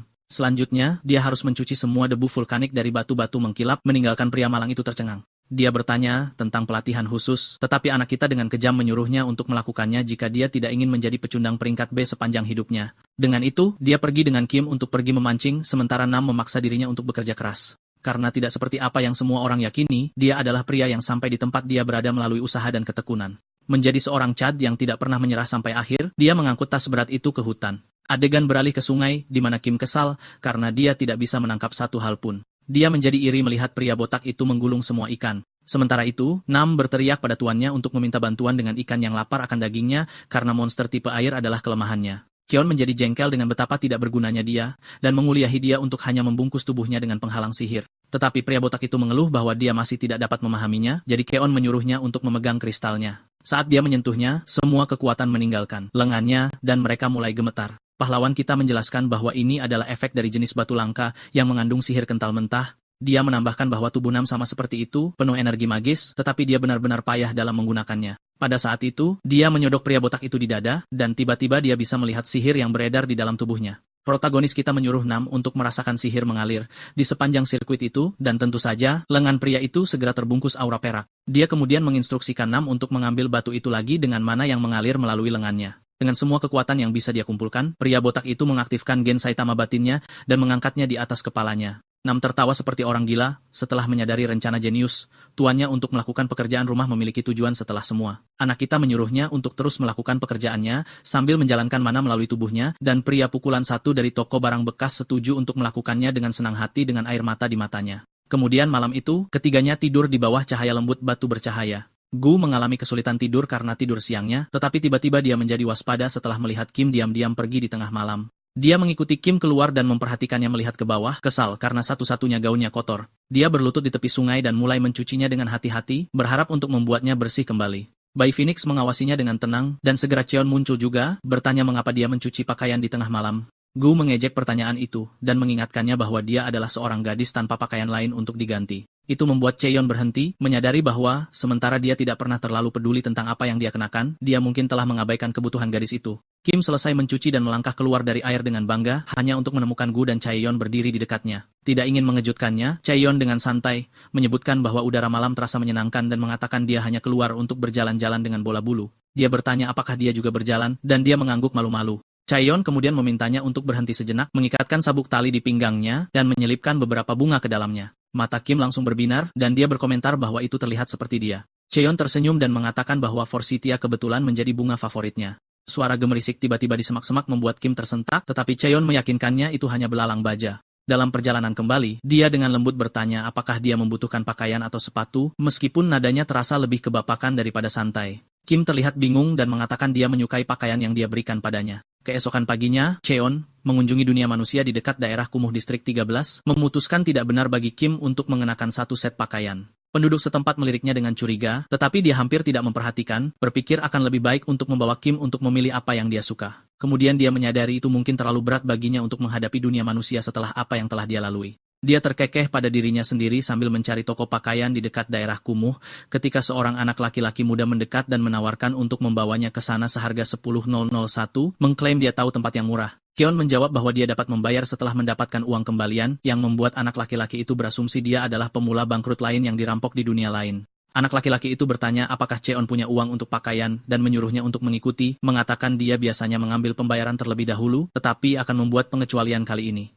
Cheon tersenyum ketika anak itu memperkenalkan dirinya sebagai Bong So, jadi dia memberikan namanya sendiri sebagai balasan. Tapi Bong So hanya menyeringai dan mengatakan dia akan memanggilnya kakak saja. Sambil berjalan, Cheon diam-diam mengamati betapa kumuhnya daerah itu berubah selama bertahun-tahun. Namun sebelum dia bisa berpikir lebih jauh, Bong So tiba-tiba bertanya apakah dia baru saja terbangun. Cheon mengangkat alis dan bertanya apakah dia terlihat seperti itu, dan Bong So menjelaskan bahwa karena dia keluar dari portal tanpa peralatan, dia berasumsi Cheon dirampok di alam iblis. Dia mencoba menghiburnya, mengatakan itu terjadi pada semua orang cepat atau lambat. Cheon terkekeh dan menunjukkan bahwa Bong So tahu banyak untuk anak kecil. Tersinggung, Bong So bersikeras bahwa dia bukan anak kecil, mengklaim dia berusia 17 tahun dan hanya terlihat kecil karena kekurangan gizi. Saat mereka terus berjalan, Cheon melihat sekelompok preman mencurigakan berkeliaran di dekatnya. Bong So menyadari lirikan matanya dan dengan cepat memperingatkannya untuk tidak melangkah ke distrik 13. Dia mengatakan tempat itu memiliki reputasi yang buruk sejak geng luar angkasa dari distrik 11 pindah. Bahkan polisi berhenti muncul dan daerah itu sekarang praktis tanpa hukum. Dia menambahkan bahwa mereka saat ini berdiri di distrik 12 yang merupakan tepi daerah kumuh yang lebih aman. Chaeyon mendengarkan dalam diam dan bertanya-tanya apakah panti asuhan di distrik 13 masih berdiri setelah sekian lama. Di tempat lain, sebuah toko pakaian kecil menampilkan tanda beli satu gratis satu, tetapi pemiliknya terlihat kelelahan. Dia menyesal membuka toko di tempat di mana kebanyakan orang bahkan tidak mampu membesarkan anak-anak meskipun setengah dari stoknya adalah pakaian anak-anak. Dia menghela nafas, memperdebatkan apakah dia harus mengubah bisnisnya sepenuhnya. Ketika pintu tiba-tiba berderit terbuka, Bong So masuk lebih dulu dan dengan riang menyapanya sebagai Nyonya Park. Dia segera berteriak bahwa dia belum menikah dan berhenti memanggilnya seperti itu. Dia menertawakannya dan menjelaskan bahwa Cheon membutuhkan pakaian. Sementara pahlawan kita langsung melihat-lihat rak, Park memanggil Bong So dan memarahinya karena terus-menerus menyeret pemburu bangkrut ke tokonya, mengeluh bahwa dia sudah memiliki gunung tagihan yang belum dibayar menunggu untuk dilunasi. Pipi anak itu ditarik keras dan mencoba membela diri, mengatakan dia tidak mungkin tahu apakah pria itu punya uang atau tidak. Pemilik toko menunjukkan bahwa Chaeyon tidak terlihat seperti seseorang yang membawa uang tunai. Bong So berpendapat bahwa setidaknya pria itu tampan dan mengingatkannya bahwa dialah yang menyuruhnya membawa pemburu yang menyedihkan, yang mengingatkannya pada mendiang saudaranya. Park membalas bahwa dia hanya mengatakan itu sekali atau dua kali, dan memperingatkan bahwa jika ini berlanjut, mereka berdua akan berakhir di jalanan. Bong So membentak bahwa dia tidak pernah meminta bantuannya sejak awal, tetapi Park menghela nafas seperti pengasuh yang kelelahan dan menyuruhnya untuk mencuci muka, berjanji untuk memberinya sejumlah uang sesudahnya. Saat itu, Cheon menyela, dan dengan tenang mengatakan dia ingin membeli pakaian. Dia mengeluarkan cek senilai 10 juta won, dan mengakui bahwa itu semua uang yang dia miliki. Pemandangan itu membuat Park dan Bong So terpana. Park segera beralih ke mode formal, sementara Bong So bergegas menarik kursi dan menyiapkan meja dengan kue kering dan minuman untuk tamu VIP baru mereka. Saat Bong So mengikatkan serbet di leher Cheon, Park dengan bersemangat menjelaskan bahwa mereka menjual segala sesuatu mulai dari fashion dewasa hingga pakaian anak-anak. Cheon hanya meminta pakaian gadis prasekolah, beberapa pakaian untuk dirinya sendiri, dan beberapa sepatu. Park langsung berseri-seri karena pakaian anak-anak adalah keahliannya, dan mulai menunjukkan kepadanya koleksi musim semi dan musim panas terbaru, termasuk renda, pakaian kasual, dan warna merah muda yang tak ada habisnya. Bong So berdiri di sampingnya, sambil memijat bahunya seperti asisten yang terlalu antusias. Saat check out, Park hampir tidak bisa menyembunyikan kegembiraannya, setelah menjual lebih dari 100 item dan mengosongkan sebagian besar stoknya. Dia bertanya, apakah dia ingin pakaian itu dikirim, tetapi Cheon mengatakan dia akan membawanya sendiri. Dia kemudian menyerahkan setelan jas dan 100.000 won kepada Bong So, mengatakan dia masih berutang satu bantuan lagi padanya. Di luar, Bong So merasa tidak nyaman saat dia memimpin Chaeyon menuju penginapan yang dia sebutkan sebelumnya. Ketika Chaeyon masuk ke dalam, pikiran Bong berputar-putar. Dia bertanya-tanya bagaimana seseorang bisa menyerahkan uang dan pakaian kepadanya dengan begitu mudah. Khawatir itu mungkin jebakan, dia ingat bagaimana pedagang manusia sering memikat anak-anak dengan kebaikan. Namun bagian lain dari dirinya bertanya-tanya apakah Cheon mungkin benar-benar baik hati, seperti Park. Ketika Cheon keluar, dia mengatakan pemilik penginapan tampaknya baik dan tempat itu terlihat bersih. Dia menyerahkan kunci kepada Bongsu dan mengatakan kepadanya bahwa dia tidak perlu lagi tidur di jalanan. Dia menambahkan bahwa dia membayar sewa setahun penuh, termasuk makan, dan berbalik untuk pergi. Bongsu bergumam dengan gugup jika ini adalah bagaimana penculikan dimulai, dan Cheon mengingatkannya bahwa dialah yang membawanya ke sana sejak awal. Saat lampu portal menyala di belakangnya, Bongso bertanya apa masalahnya karena mereka hampir tidak saling mengenal, namun Cheon memberinya begitu banyak. Cheon menjawab bahwa anak laki-laki itu mengingatkannya pada masa lalunya sendiri, mengatakan dia pernah hidup dengan cara yang sama. Dia menyuruhnya untuk berhati-hati, dan portal membawanya kembali ke alam iblis. Nam tampak lega ketika Cheon kembali, sementara Kim berlari menghampirinya, dan bertanya kemana dia menghilang tanpa memberitahu siapapun. Cheon tersenyum dan berkata, dia pergi untuk membelikannya hadiah yang membuatnya berseri-seri kegirangan. Go tampak terkejut dengan gunung pakaian yang dia bawa pulang, sementara Nam merajuk karena tidak ada satupun yang untuknya. Kim menjerit betapa lucunya gaun-gaun itu, dan Cheon dengan lembut menyuruhnya untuk mencoba manapun yang dia suka. Saat semua orang mengagumi pakaian baru, telur di dalam kabin kayu mulai bergerak. Saat Cheon melipat pakaian baru, dia merasa sangat rileks dengan tugas sederhana itu. Kim tiba-tiba keluar dari kamar mengenakan gaun sutra dan topi pita, tampak seperti putri kecil. Cheon bertanya apakah itu favoritnya, dan dia dengan malu-malu menjawab bahwa dia ingin mencoba beberapa lagi. Percobaannya mengenakan celana suspender berakhir dengan kegagalan, jadi dia menyelinap ke salah satu kemeja Cheon dan berpura-pura menjadi hantu. Dia terus mencoba berbagai pakaian dengan energi sedemikian rupa, sehingga Gu dan Cheon tidak bisa menahan diri untuk merasa geli melihatnya. Akhirnya, Kim memilih pakaian favoritnya karena anak ayam yang tercetak di hoodie mengingatkannya pada Gu. Cheon menyuruhnya untuk menyimpan sisa pakaian itu, dan dia mengangguk patuh. Phoenix kemudian bertanya, di mana Cheon berencana untuk menyimpan semua pakaian itu karena mereka kehabisan tempat. Cheon menjawab bahwa dia akan membangun ruang ganti dengan walk-in closet untuk mengatasi masalah ini. Gu dengan cepat menyadari bahwa itu berarti menebang lebih banyak pohon, tetapi Cheon menyeringai, mengatakan dia sudah memiliki seorang magang untuk semua pekerjaan. Dia memanggil Nam, mengatakan sudah waktunya untuk pelatihan keras khusus. Nam menyerbu dengan penuh semangat dan membawa serta setelan kulit Cheon, menyebutnya perlengkapan pelatihan. Cheon terlihat bingung, jadi Nam menjelaskan bahwa setelan itu dilapisi dengan semacam racun yang hampir membunuhnya ketika dia menyentuhnya. Dia mengakui bahwa sungguh tidak dapat dipercaya bagaimana Cheon telah mengenakan hal yang sama setiap hari seperti bukan apa-apa. Cheon berpikir dalam hati bahwa dia tidak pernah repot-repot membersihkannya dengan benar, lalu dengan santai menyuruh Nam untuk memakainya saja. Nam membeku, benar-benar terkejut, sementara Cheon menginstruksikannya untuk memakainya dan memotong kayu. Gu menawarkan untuk membimbingnya ke pohon mana yang perlu ditebang. Nam memprotes, mengatakan pakaian itu bisa membunuhnya. Tetapi sebelum argumen dapat berlanjut, Kim tiba-tiba berteriak bahwa telur itu bergerak. Semua orang bergegas menghampiri, dan Cheon memberitahu mereka bahwa itu akan segera menetas. Nam tampak gugup, bertanya apakah makhluk itu akan menjadi kelas bencana, sementara Kim dengan yakin mengatakan itu mungkin sesuatu yang lucu. Saat Kim dan Nam terus berdebat, telur itu tiba-tiba retak dan sebuah mata kecil mengintip melalui cangkangnya. Keduanya bereaksi dengan cara yang sangat berlawanan saat makhluk di dalamnya mulai muncul. Merangkak keluar monster dengan cakar tajam, tubuh bersisik dan lidah yang menjentik. Tetapi bertentangan dengan ketakutan Nam, makhluk itu ternyata merupakan hibrida ular anak ayam yang sangat menggemaskan, yang memiringkan kepalanya dan berkicau seperti burung. Nam berdiri membeku, karena tidak percaya, sementara Kim melompat dengan gembira. Tanpa peringatan, makhluk kecil itu meluncur langsung ke wajah Nam, dan dia mengeluarkan teriakan panik yang bergema di seluruh kabin. Kemudian, di ladang, Gu mengetuk kepala Nam dengan tongkat untuk membuatnya mengangkut kayu lebih cepat meskipun Nam mulai bertanya-tanya apakah dia hanya berhalusinasi pada saat ini. Racun yang meresap melalui pakaian itu membuat setiap napas terasa berat dan dia diam-diam mengagumi bagaimana Cheon dulu mengenakan pakaian yang sama tanpa bergeming. Di dalam rumah, Cheon selesai melipat pakaian ketika Kim bergegas masuk dengan bersemangat mengumumkan bahwa monster itu memakan roti dengan tenang dan berperilaku baik. Cheon tersenyum dan berkata makhluk itu pasti mengenali siapa yang menyelamatkannya. Mereka mulai memikirkan nama, dan akhirnya memutuskan Sasa, terinspirasi oleh sifatnya yang seperti ular.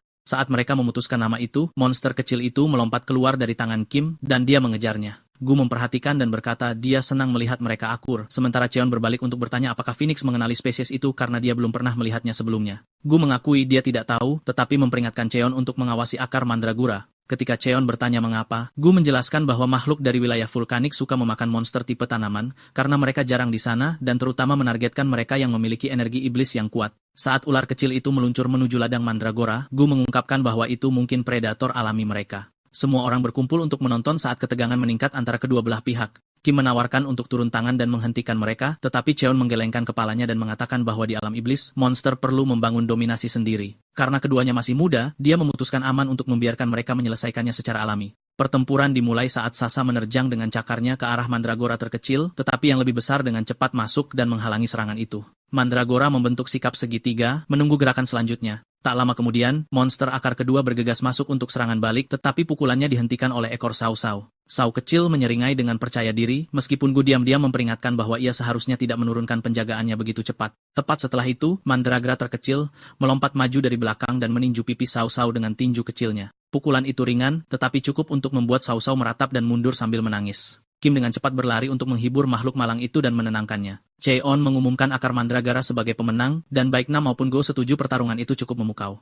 Cheon menyuruh semua orang untuk kembali bekerja, dan Go melanjutkan memukul kepala Nam yang mengkilap. Jauh, melintasi lautan yang luas, Chimera elang terbang dengan cepat di atas ombak seolah-olah sedang terburu-buru. Kembali di rumah, Gu terus mendorong Nam untuk menarik kayu dengan lebih keras, sementara Kim dan Sasa melapisi kayu dengan lendir agar tahan air. Cheon selesai melipat cucian dan meluangkan waktu sejenak untuk melihat sekeliling, puas bahwa pekerjaan hari yang panjang akhirnya selesai. Setelah 2 hari tanpa tidur, Nam menghela napas lega dan membuang kemeja kulit beracun yang hampir membuatnya gila. Dia memeriksa ruang ganti yang baru dibangun, memeriksa setiap sudut untuk melihat apakah sesuai dengan rencana yang dia ikuti, dan bertanya-tanya apakah itu cukup baik. Sebelum dia meragukan dirinya lebih jauh, Keon memberitahunya bahwa dia melakukan lebih baik dari yang diharapkan. Kim memperhatikan aroma bunga samar memenuhi ruangan, dan segera semua orang juga merasakannya. Aroma yang menyenangkan terasa menenangkan, jadi dia bertanya mengapa baunya seperti bunga. Chaeyeon menjelaskan bahwa Gu memilih jenis kayu aromatik yang secara alami akan membuat pakaian berbau harum. Kim tersenyum, memperhatikan bagaimana bahkan akar mandragura dan salsa tampaknya menikmati aromanya.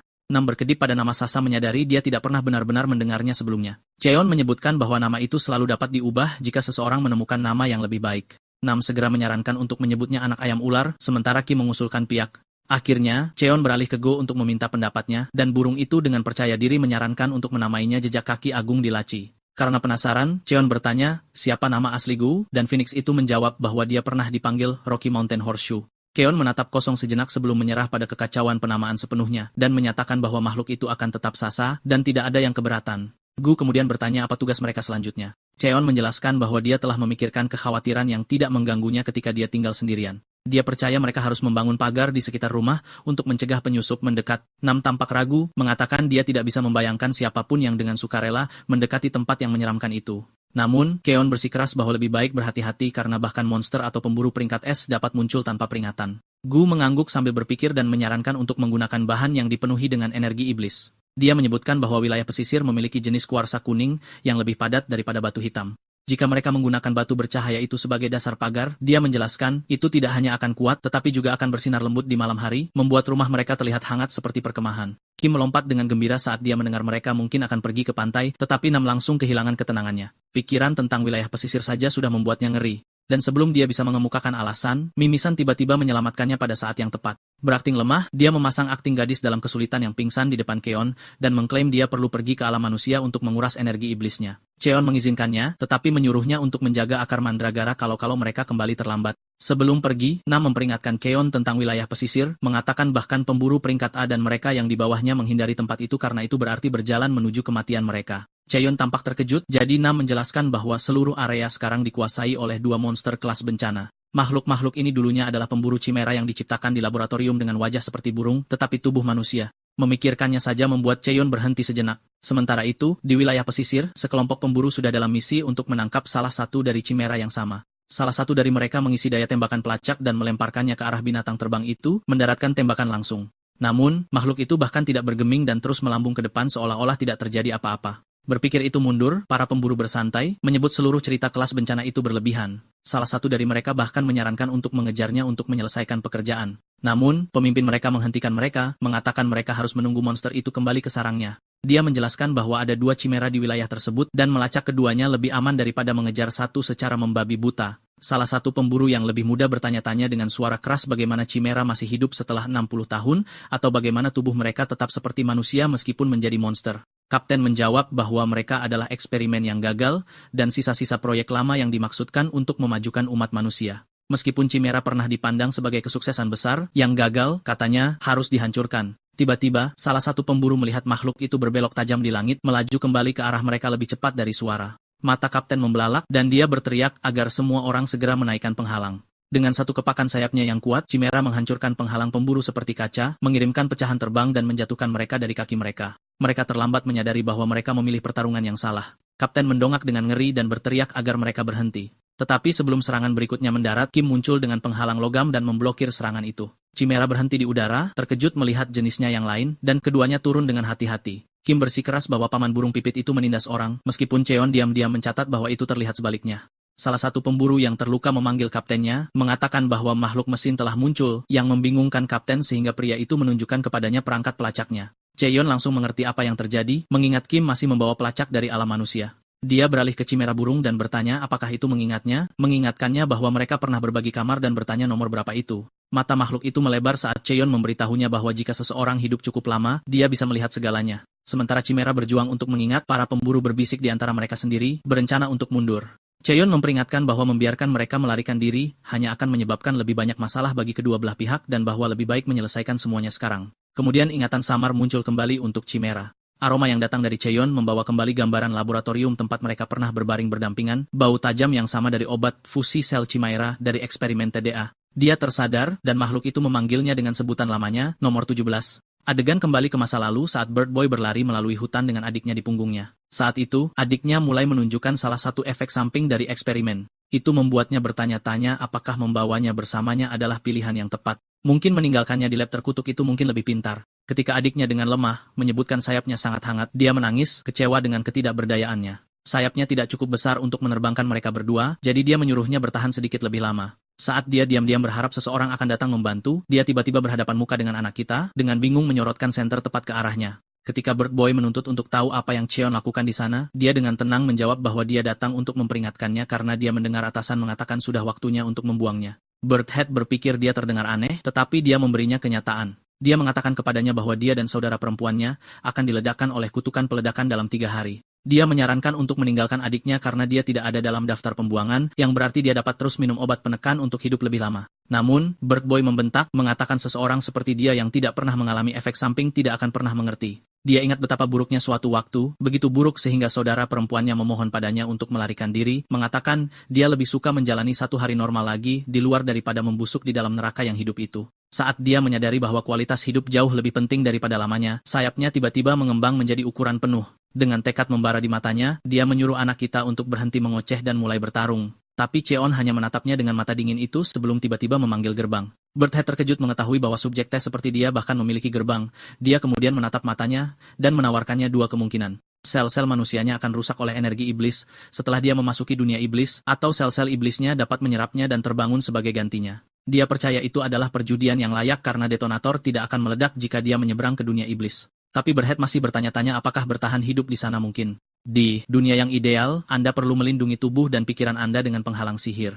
Itu bukan sesuatu yang bisa dilakukan oleh anak-anak seperti mereka. Tetap saja, Birdhead menerima tawarannya dan memutuskan dia akan mengambil risiko untuk biskuit itu. Namun, dalam perjalanannya keluar, dia merasa tidak enak karena mereka bahkan tidak tahu nama satu sama lain meskipun sudah lama menjadi teman sekamar. Dia memperkenalkan dirinya sebagai Yoobi Ome dan anak kita membagikan namanya sebagai balasannya. Kembali di masa sekarang, pahlawan kita bertanya kepada pemburu tentang namanya, tetapi mereka terlihat benar-benar bingung. Ketika dia bertanya mengapa dia bahkan ada di sana, mereka hanya menatapnya kosong seperti manusia gua, mengatakan mereka tidak tahu. Dia kemudian mengirim mereka melalui portal, dan Yu langsung menebak dengan benar bahwa dia menggunakan sel bunga pelupanya, yang menghapus ingatan target tentang 3 jam terakhir. Dia kemudian memanggil Yu dengan nama, dan pria itu terlihat terhormat bahwa dia ingat. Kim bertanya apakah Tuan Sparrow seharusnya menjadi temannya, dan anak kita mengatakan dia berasal dari suku Sparrow. Bro kemudian bertanya kepada Kim apakah dia benar tentang suku Sparrow dan Coconut menjadi teman baik, dan dia langsung mengangguk setuju. Sementara Yu menatap dengan kebingungan total, Kim tiba-tiba meminta maaf karena mengira dia orang jahat. Setelah itu, mereka menuju ke rumah Yu, yang ironisnya hanyalah sarang besar dengan atap di atasnya.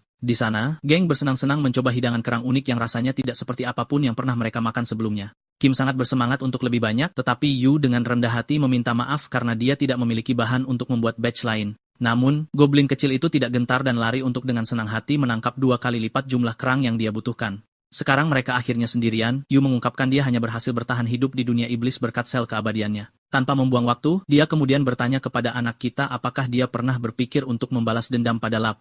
Cheon mengakui bahwa dia telah memikirkannya sesekali, tetapi dia tidak terburu-buru karena hidup sebenarnya berjalan cukup baik. Ketika dia melemparkan pertanyaan itu kembali ke Yu, pria itu mengatakan, dia masih memiliki kutukan peledakan di dalam dirinya, yang berarti dia akhirnya akan meledak seperti kembang api. Selain itu, anak kita juga memperhatikan Yu dapat menggunakan sayapnya dengan cukup baik dan kemudian bertanya apakah dia dapat mengubah kepalanya kembali ke bentuk manusia. Yu mengakui bahwa dia bisa, tetapi dia menolak untuk melakukannya karena wajah saudara perempuannya diubah seumur hidup dan dia akan merasa mengerikan jika dia kembali normal, sementara dia tidak bisa. Setelah semua itu, anak kita bertanya apakah dia tahu dia hanya akan bertahan hidup selama sebulan lagi paling banyak.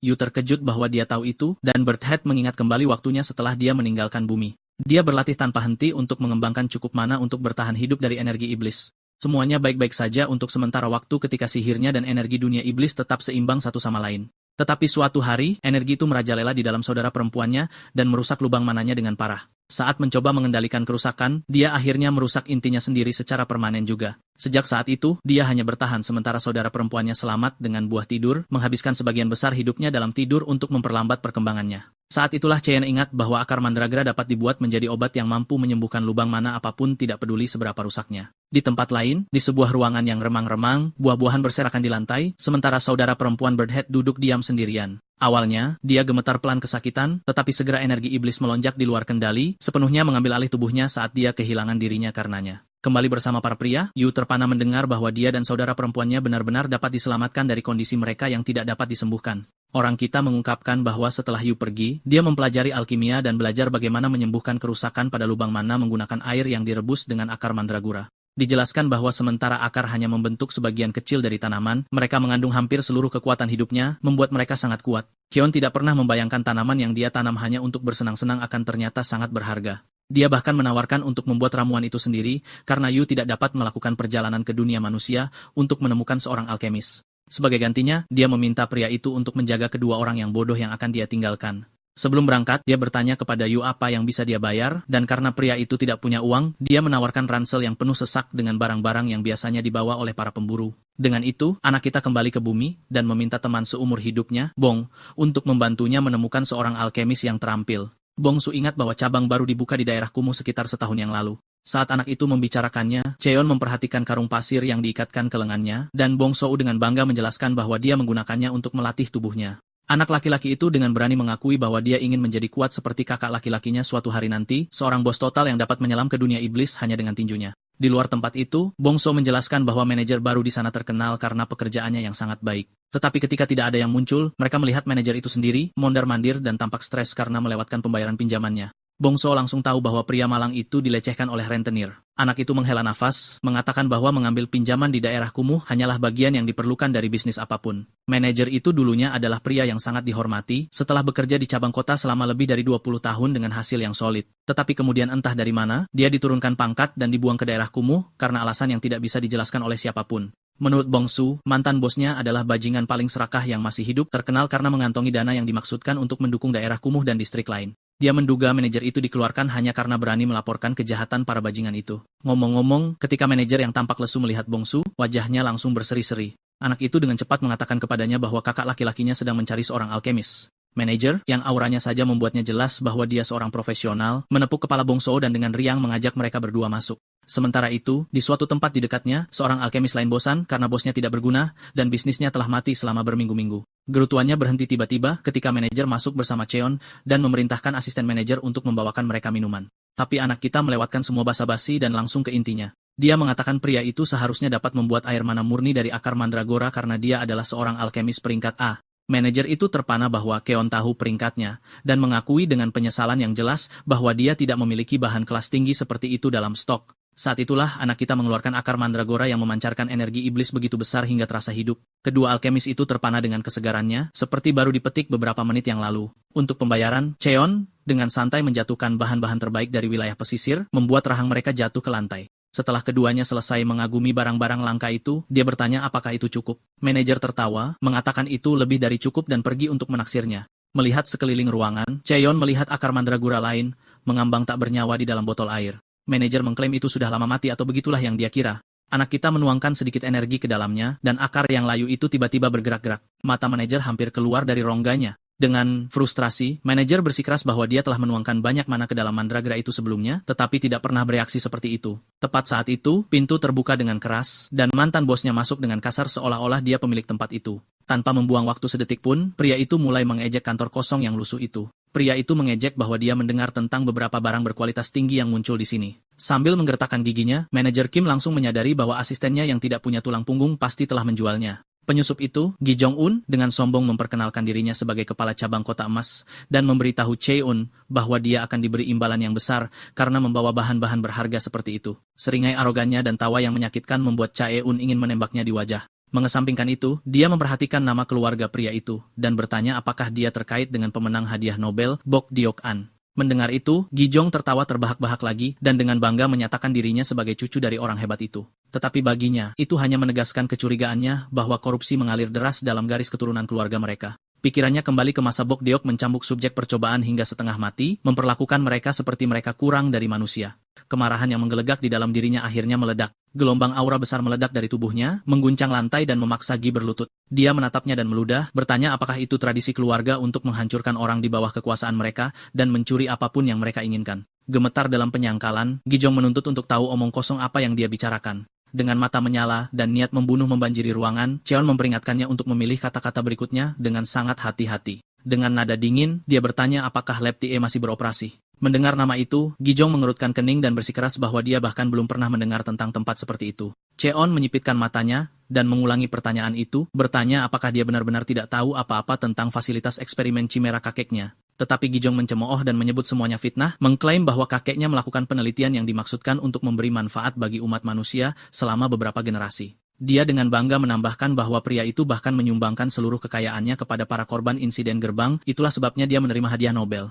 Itu menghasilkan seringai gelap dari Kion. Dia bergumam bahwa mungkin psikopat tua itu benar-benar berubah pikiran sebelum dia meninggal. Tetap saja, dia mengatakan sangat disayangkan bahwa bajingan itu keluar begitu awal untuk seorang pemburu. Kemudian dia bertanya-tanya dengan keras apakah efek samping jatuh dari jendela di atas gerbang mungkin telah membantu dengan itu. Mata Gi Jong membelalak ngeri karena insiden itu seharusnya benar-benar tidak diketahui publik. Tentu saja, Chaeon tahu. Dia adalah orang yang mendorong orang tua itu dari awal. Fosil reot itu mengancam akan melemparkan anak-anak Chimera ke dalam portal, jadi dia memutuskan untuk membiarkan Baktiok mengalaminya secara langsung. Dengan itu, dia memerintahkan Gi Jong untuk menyelidiki apapun yang tersisa dari lab kakeknya dan menyiapkan laporan pada saat dia kembali nanti. Dia masih tidak percaya ironi, bertemu dengan cucu Bok Diak setelah bertahun-tahun.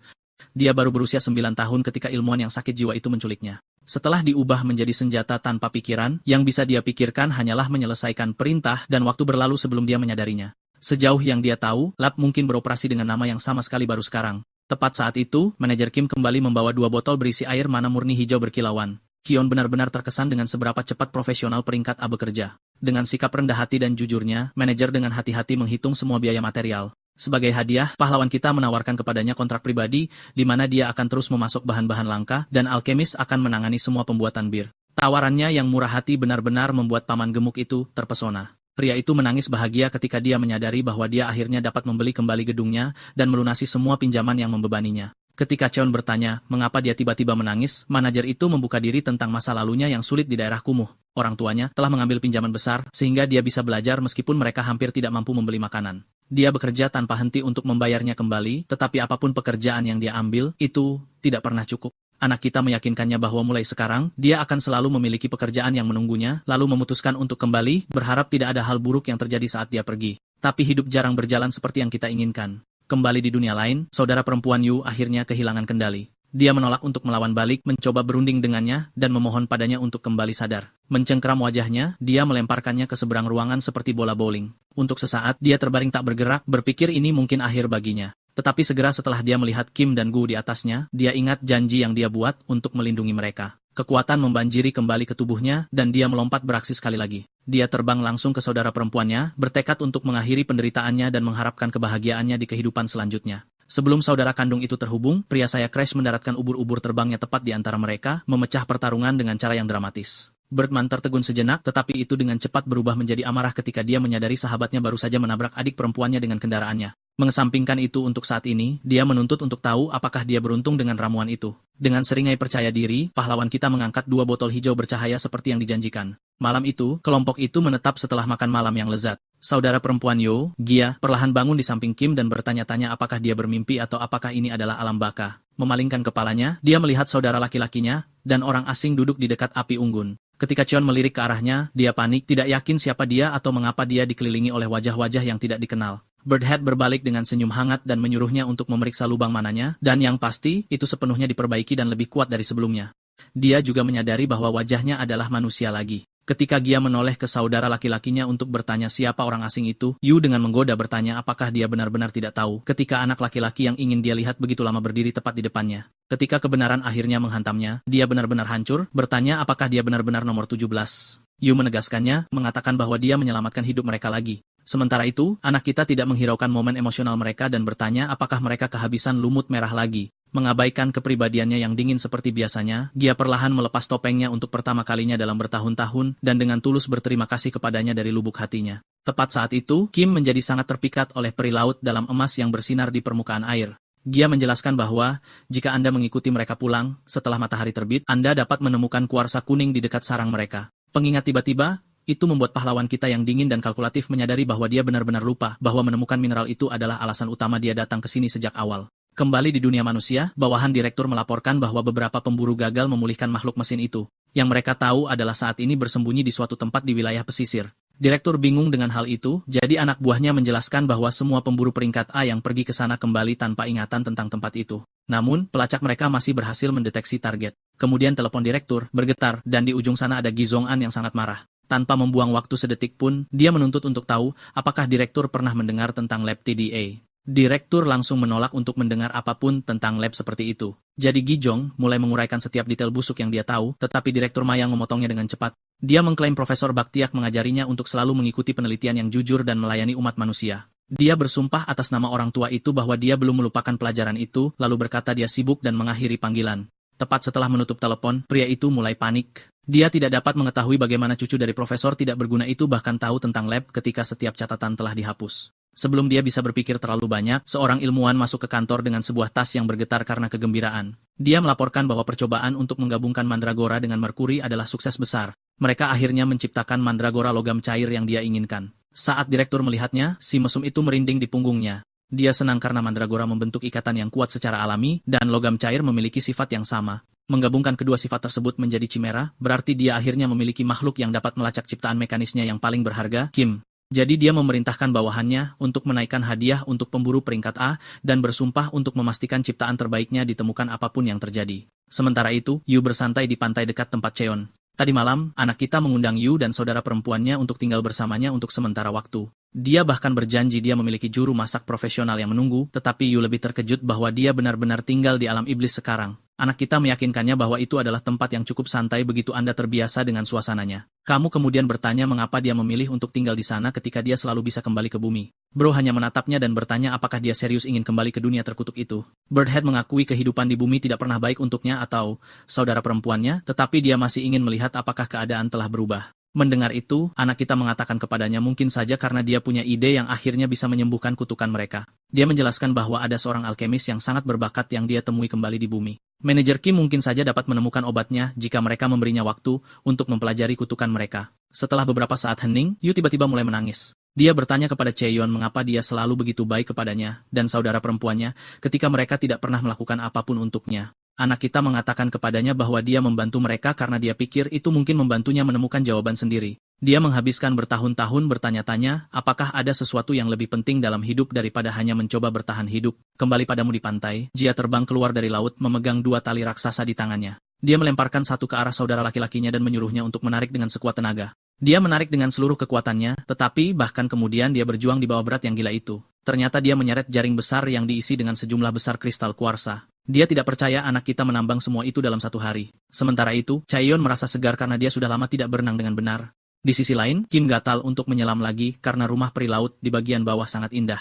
Mengesampingkan itu, Yu bertanya bagaimana mereka bahkan akan membawa semua kuarsa itu kembali ke hutan. Sementara anak kita mencoba membuat rencana, seekor burung bangkai beo sendirian tiba-tiba terbang di atas kepalanya. Dia merasa aneh karena burung-burung itu biasanya terbang dalam kawanan besar. Kim menyeringai karena bulunya terlihat cantik tetapi Gia dengan cepat mengatakan kepadanya dia tidak akan tersenyum jika dia melihatnya dari dekat. Beo bangkai adalah monster 4 meter yang mengerikan dengan temperamen yang buruk dan pemburu biasanya lari untuk menyelamatkan hidup mereka saat mereka melihatnya. Namun, satu-satunya hal yang dilihat anak kita adalah truk pengiriman Amazon yang nyaman yang melaju di langit. Kembali di tempatnya, Nam berlatih keras dan dia merasa kapasitas sihirnya tumbuh dengan cukup baik. Pada tingkat ini, dia mungkin benar-benar mencapai peringkat A lebih cepat dari yang dia bayangkan. Tepat saat dia memikirkan itu, dia melihat mandragora yang tampak setengah mati pingsan di belakangnya. Dia berasumsi orang kecil yang marah itu marah padanya, tetapi sebenarnya itu karena dia diganggu oleh sekelompok 3 pria dengan pakaian hitam. Tiba-tiba, salah satu dari mereka mengenali Nam dari noginnya, yang bersinar terang dan bertanya-tanya, apakah dia sekarang seorang tunawisma yang tinggal di pegunungan. Nam dengan cepat menutupi kepalanya karena malu. Dia terkejut bahwa para pembuat onar yang sama yang menggertaknya selama ujian entah bagaimana berhasil menemukannya di sini. Sebelum dia bisa bereaksi, geng Mandragora melangkah di depannya seperti seorang ksatria dalam serat yang bersinar. Para pemburu kehilangan akal sehat ketika mereka melihatnya, karena makhluk-makhluk ini harganya lebih dari beratnya dalam emas. Orang pertama berjalan ke arah mereka, dan mencoba memperlakukan mereka seperti dia menjinakkan hewan peliharaan yang ramah. Itu membuat Nam marah, dan dia menyadari dia harus melakukan sesuatu, karena ketiganya sangat penting bagi tuannya. Tetapi ternyata dia tidak perlu mengangkat jari karena Mandragora gemuk itu hanya mengangkat kaki kecilnya. Tiba-tiba, ketiga idiot itu dikirim terbang begitu keras sehingga mereka bertanya-tanya apakah ada gempa bumi dan kebingungan. Sementara itu, anak kita melayang di langit dengan burung beo bangkai yang baru dijinakannya, tetapi dia bertanya-tanya, apakah burung itu terbang perlahan karena beratnya atau karena dia terlalu kasar dengan penjinakannya. Kembali dengan Nam, dia hampir kehilangan akal sehat ketika dia melihat orang-orang yang menyebabkan ledakan itu. Dia berpikir bahwa Gia dan saudara laki-lakinya adalah monster kelas kiamat yang tinggal di dekat daerah pesisir. Ketika dia ingat bahwa yang lain juga pergi ke sana, dia menjadi sangat khawatir karena tidak ada dari mereka yang kembali. Dia bahkan mempertimbangkan untuk membentuk aliansi sementara dengan orang-orang berpakaian hitam. Tetapi sebelum itu terjadi, Gia tepat di depannya, dan dengan santai bertanya apakah dia koki terkenal Chion. Bro sangat ketakutan bahwa monster benar-benar dapat berbicara. Tetapi saat dia mendengar kata koki, dia dengan cepat bertanya padanya apakah dia mengenal tuannya. Yu dengan bangga mengklaim mereka pada dasarnya adalah sahabat. Mengesampingkan itu, ketika Yu bertanya apakah trio yang mencurigakan itu adalah tamu, Nam mendapat ide kecil yang nakal. Dia mengadu kepada apa yang dia pikir adalah makhluk kelas kiamat bahwa trio itu adalah pencuri jahat yang mencuri properti tuannya. Tepat pada saat inilah, mereka menyadari bahwa mereka telah mengacau. 1 jam berlalu, dan anak kita akhirnya kembali ke kediamannya yang sederhana dengan karung besar penuh kuarsa mengkilap. Dia memperhatikan burung beo bangkai hampir setengah mati karena mengangkut begitu banyak beban selama bermil-mil, jadi dia menyuruh orang malang itu untuk beristirahat setelah pekerjaan yang dilakukan dengan baik. Bola bulu yang secara harfiah adalah burung juga berguling dari punggung bangkai, karena entah bagaimana ia mabuk perjalanan karena terbang terlalu tinggi. Melihat trio mencurigakan dari peringkat A yang diikat ke pohon seperti sandera, anak kita bertanya-tanya apa yang terjadi saat dia pergi. Yu menceritakan kisah tentang pencuri Mandragora, tetapi dia menduga ada sesuatu yang lebih dalam yang terjadi. Sementara itu, Jia meminta Kim untuk memberikan ulasan tentang kediamannya yang indah dan sederhana. Sementara para gadis pergi jalan-jalan, Yu menjelaskan bahwa orang-orang ini berasal dari lembaga penelitian. Mereka termasuk dalam organisasi yang sama, yang memburu Kim. Anak kita mengenalinya sebagai lab yang sama tempat Nam mencuri pelacak itu. Dia menyadari bahwa lebih banyak pemburu akan terus datang karena Kim memiliki semacam alat pelacak yang aktif bahkan di dalam alam iblis. Namun, dia bingung bagaimana mereka menemukan rumahnya, padahal dia dan Kim berada jauh di pantai. Setelah itu, Yu mengeluarkan Mandragora logam di tangannya dan menjelaskan mungkin karena pembuat onar kecil dan berkilau ini. Dia hampir tidak percaya bahwa seseorang berhasil menggabungkan logam cair dengan Mandragora hidup hanya untuk melacak Kim. Yu menambahkan bahwa mereka hanya datang ke sini karena Mandragora mereka sendiri menunjukkan jalannya dan tujuan berikutnya adalah wilayah pesisir. Mendengar itu, Keon menyadari dia benar-benar perlu membangun semacam sistem keamanan sebelum keadaan menjadi lebih buruk. Saat itu juga, trio Mandragora datang berlari ke arahnya. Mereka menuntut dia menyerahkan saudara mereka, bahkan jika dia pada dasarnya adalah musuh. Saat dia memberi mereka si kecil yang keriput, mereka langsung berteriak padanya untuk mengeluarkan yang lainnya juga. Dia terkejut bahwa mereka entah bagaimana bisa merasakan bahwa dia memiliki Mandragora tua keriput yang tersembunyi di sakunya. Dia ingat bahwa manajer Kim memberikannya kepadanya karena dia percaya Cheon bisa merawatnya dengan baik. Orang tua itu benar-benar meneteskan air mata karena kehilangan sayuran keriput itu. Ngomong-ngomong, para Mandragora dengan cepat menggali lubang kecil untuk saudara-saudara mereka yang babak belur. Saat pasangan yang terluka itu menetap di dalam, keduanya bersorak seolah tidak terjadi apa-apa, dan dia merasa lega, mereka tidak memperebutkan wilayah kali ini. Dengan begitu, tepat saat dia mulai bertanya-tanya di mana Nam mungkin berada, Gia tiba-tiba memanggilnya dari atas. Dia memiliki seorang pria botak yang berusaha keras untuk bersatu kembali dengan tuannya di satu tangan dan Kim yang bersemangat di tangan yang lain. Tentu saja, dia menjauhkan Nam ketika pria itu mencoba memeluknya dengan air mata yang mengalir di wajahnya. Ketika dia bertanya kepada Jia, mengapa Nam terlihat sangat tunawisma, dia menjelaskan dia dimakan hidup-hidup oleh piranha di danau seperti orang idiot. Pria itu bersumpah bahwa dia hanya melakukan itu untuk mengumpulkan bahan-bahan terbaik untuk menyiapkan sesuatu yang istimewa untuk tamu tuannya. Nam meminta semua orang untuk menunggu sebentar agar dia bisa memasak sesuatu yang istimewa. Tetapi ketika dia melihat burung beo herring dengan santai bersantai di sampingnya, dia mendapat serangan panas dramatis lainnya di tempat. Pahlawan kita menyuruhnya untuk menyimpan penampilan untuk nanti dan fokus untuk menyiapkan makanan. Di suatu tempat di dekatnya, Kim menemukan Mandragora mengkilap diam-diam, mengurus urusannya sendiri. Dia langsung tertarik pada benda mengkilap itu seperti bayi yang penasaran, jadi dia mengulurkan tangan untuk menyentuhnya. Saat mereka melakukan kontak, sesuatu yang aneh terjadi. Kemudian, saudara burung benar-benar terpesona oleh hidangan khas Nam, sepiring nasi kari kimchi yang mengepul. Pria itu menghabiskan waktu berjam-jam untuk mengerjakan detail halus, untuk membuat mahakarya yang bahkan tidak bisa dilakukan oleh Koki Ramsey. Geng kami menggali makanan lezat itu, tetapi Cheon memperhatikan bahwa Kim hampir tidak makan apapun. Ketika dia bertanya apa yang terjadi padanya, dia menjawab bahwa dia tidak enak badan. Sebaliknya, dia pergi karena dia ingin tidur sebentar, tetapi pikirannya yang tajam langsung menangkap bahwa dia pasti merasa tidak enak tentang mandragura logam cair itu. Saat matahari terbenam, mandragura yang beristirahat di tanah tiba-tiba merasakan sesuatu yang aneh. Tepat setelah dia menyarankan agar mereka mulai membangun pagarnya untuk membakar beberapa kalori, dia juga mendeteksi hal yang sama. Entah dari mana, sebuah gerbang raksasa terbuka di belakang rumahnya. Dia melihat Kim berdiri tepat di depannya. Dia yakin bahwa jika dia tinggal bersamanya lebih lama, dia hanya akan membawa lebih banyak bahaya baginya. Itu sebabnya dia memutuskan untuk kembali ke tempat asalnya. Dengan mandragura logam melilit lengannya, dia mengucapkan selamat tinggal terakhir, dan berlari ke portal tanpa menoleh ke belakang. Namun, dia meraihnya pada detik terakhir dan mengatakan kepadanya bahwa rumahnya adalah tempat dia benar-benar berada. Mendengar itu, Kim menangis lagi, dan Cheon belajar dengan susah payah bahwa dia seharusnya tidak pernah membiarkan anak-anak keluar dari pandangannya. Beberapa menit kemudian, si kecil sudah menyeruput ramen panas seperti tidak ada yang dramatis sama sekali. Dia sangat senang dengan makanan itu, tetapi dia menjelaskan bahwa kakak perempuan tidak akan membiarkannya lolos dengan mudah. Lain kali dia bahkan berpikir untuk melarikan diri, menyeruput ramen begitu cepat sehingga lidahnya mulai terbakar seperti orang gila. Jadi nama memberinya obat yang selalu digunakan ibunya, yang sangat populer sehingga Yu ingat mereka juga menggunakannya kembali di lab. Setelah dia meneguk beberapa botol, dia duduk dengan tenang bersama Cheon di meja. Dia meminta maaf karena membuatnya sangat khawatir seperti itu, tetapi dia meyakinkannya bahwa dia tidak perlu meminta maaf karena orang-orang yang pantas disalahkan adalah penciptanya, bukan dia. Dengan mengingat hal itu, dia menjadi serius dan memintanya untuk menceritakan tentang teman-temannya dari suku kelapa.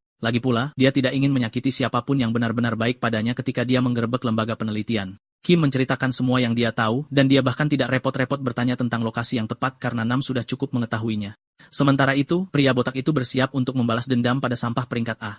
Tetapi ketika dia melepaskan sumbatnya, peringkat A langsung mencoba menyuapnya jika dia membiarkan mereka melarikan diri. Pretty Boy terus bercerita tentang bagaimana dia menghasilkan banyak uang dan dapat membayarnya sejumlah besar uang, bahkan berjanji untuk tutup mulut tentang semua yang terjadi. Namun, Nam mempermalukan si idiot sombong dengan menunjukkan kartu hitam yang hanya bisa dimiliki oleh 1% teratas. Badut tanpa rambut itu tertawa karena dia tidak pernah menyangka balas dendam manisnya akan berjalan langsung kepadanya. Peringkat A mencoba berpura-pura dia hanya main-main, tetapi Nam tidak menunjukkan belas kasihan. Dia mengeluarkan 3 bola mengkilap yang terbuat dari ramuan pelupaan mentah. Dia juga tidak pernah menguji sendiri seberapa menyakitkan reaksi alerginya, tetapi Nam percaya itu mungkin menjadi obat untuk kepribadian sampah mereka, dan dia memasukkan bola-bola itu tepat ke wajah mereka. Keesokan paginya, Kim dengan senang hati bermain-main dengan bola bulu itu. Yu bertanya kepadanya apakah dia benar-benar akan menggerebek lab. Dia setuju dan memintanya untuk menjaga Kim sementara dia pergi bersama Nam dan Master Gu. Saat itu juga, pria botak itu muncul dengan tas ransel raksasa dan senyum lebar di wajahnya. Alasan dia bersemangat tentu saja adalah karena dia akhirnya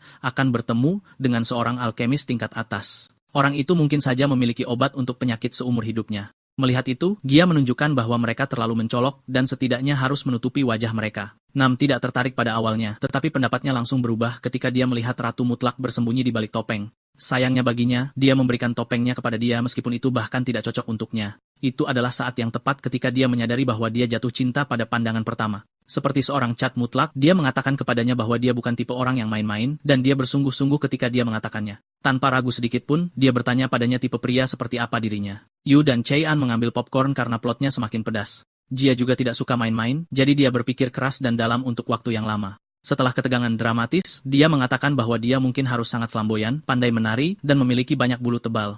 Itu menghantam rasa tidak aman Nam begitu keras sehingga dia memohon padanya untuk membawanya ke alkemis sesegera mungkin. Kembali di bumi, semua warga sipil sangat khawatir ketika mereka melihat portal kembali yang begitu besar muncul. Seekor burung beo herring yang keluar tiba-tiba membuat warga sipil sangat panik sehingga mereka bergegas untuk melaporkan kasus tersebut segera. Ketika Nam menunjukkan bahwa semua orang ketakutan, dia hanya mengatakan dia tidak perlu berjalan ketika dia bisa terbang. Pria itu kemudian bertanya kepadanya kemana mereka akan pergi, tetapi dia dengan tenang mengingatkan Nam bahwa dialah yang akan membimbing mereka. Terbang melalui langit biru yang besar di atas lalat biru yang besar, ia secara kreatif menamai burung beo itu Blue. Di lembaga penelitian, para ilmuwan melaporkan bahwa semua pemburu kembali dengan amnesia. Aneh, direktur benar-benar kesal ketika mereka menambahkan bahwa mereka kehilangan dragra manusia logam yang merupakan satu-satunya kesempatannya untuk melacak Kim. Tanpa yang terbaru, dia tidak dapat mengamankan pendanaan dari investornya kecuali dia menunjukkannya. Saat itu juga, salah satu ilmuwan menunjukkan kepadanya sebuah catatan kecil yang terlampir pada perlengkapan pemburu. Ketika direktur membaca pesan sampai jumpa lagi, dia mulai berteriak kepada karyawannya yang ketakutan. Saat itu, jendela di belakangnya pecah dan anak kita mendarat darurat langsung ke kantor. Dia belajar dengan susah payah bahwa bahkan satu bulu ekor yang hilang benar-benar membuatnya sulit mengendalikan kendaraannya. Adegan beralih ke masa lalu ketika Nam memberitahunya tentang lokasi institut, tetapi dia masih khawatir karena lab itu adalah yang paling kuat di seluruh negara. Bahkan berita utama saat ini membahas bagaimana institut menciptakan makhluk mekanis hidup. Nam, ketakutan bahwa mereka melakukan kejahatan besar terhadap organisasi sebesar itu.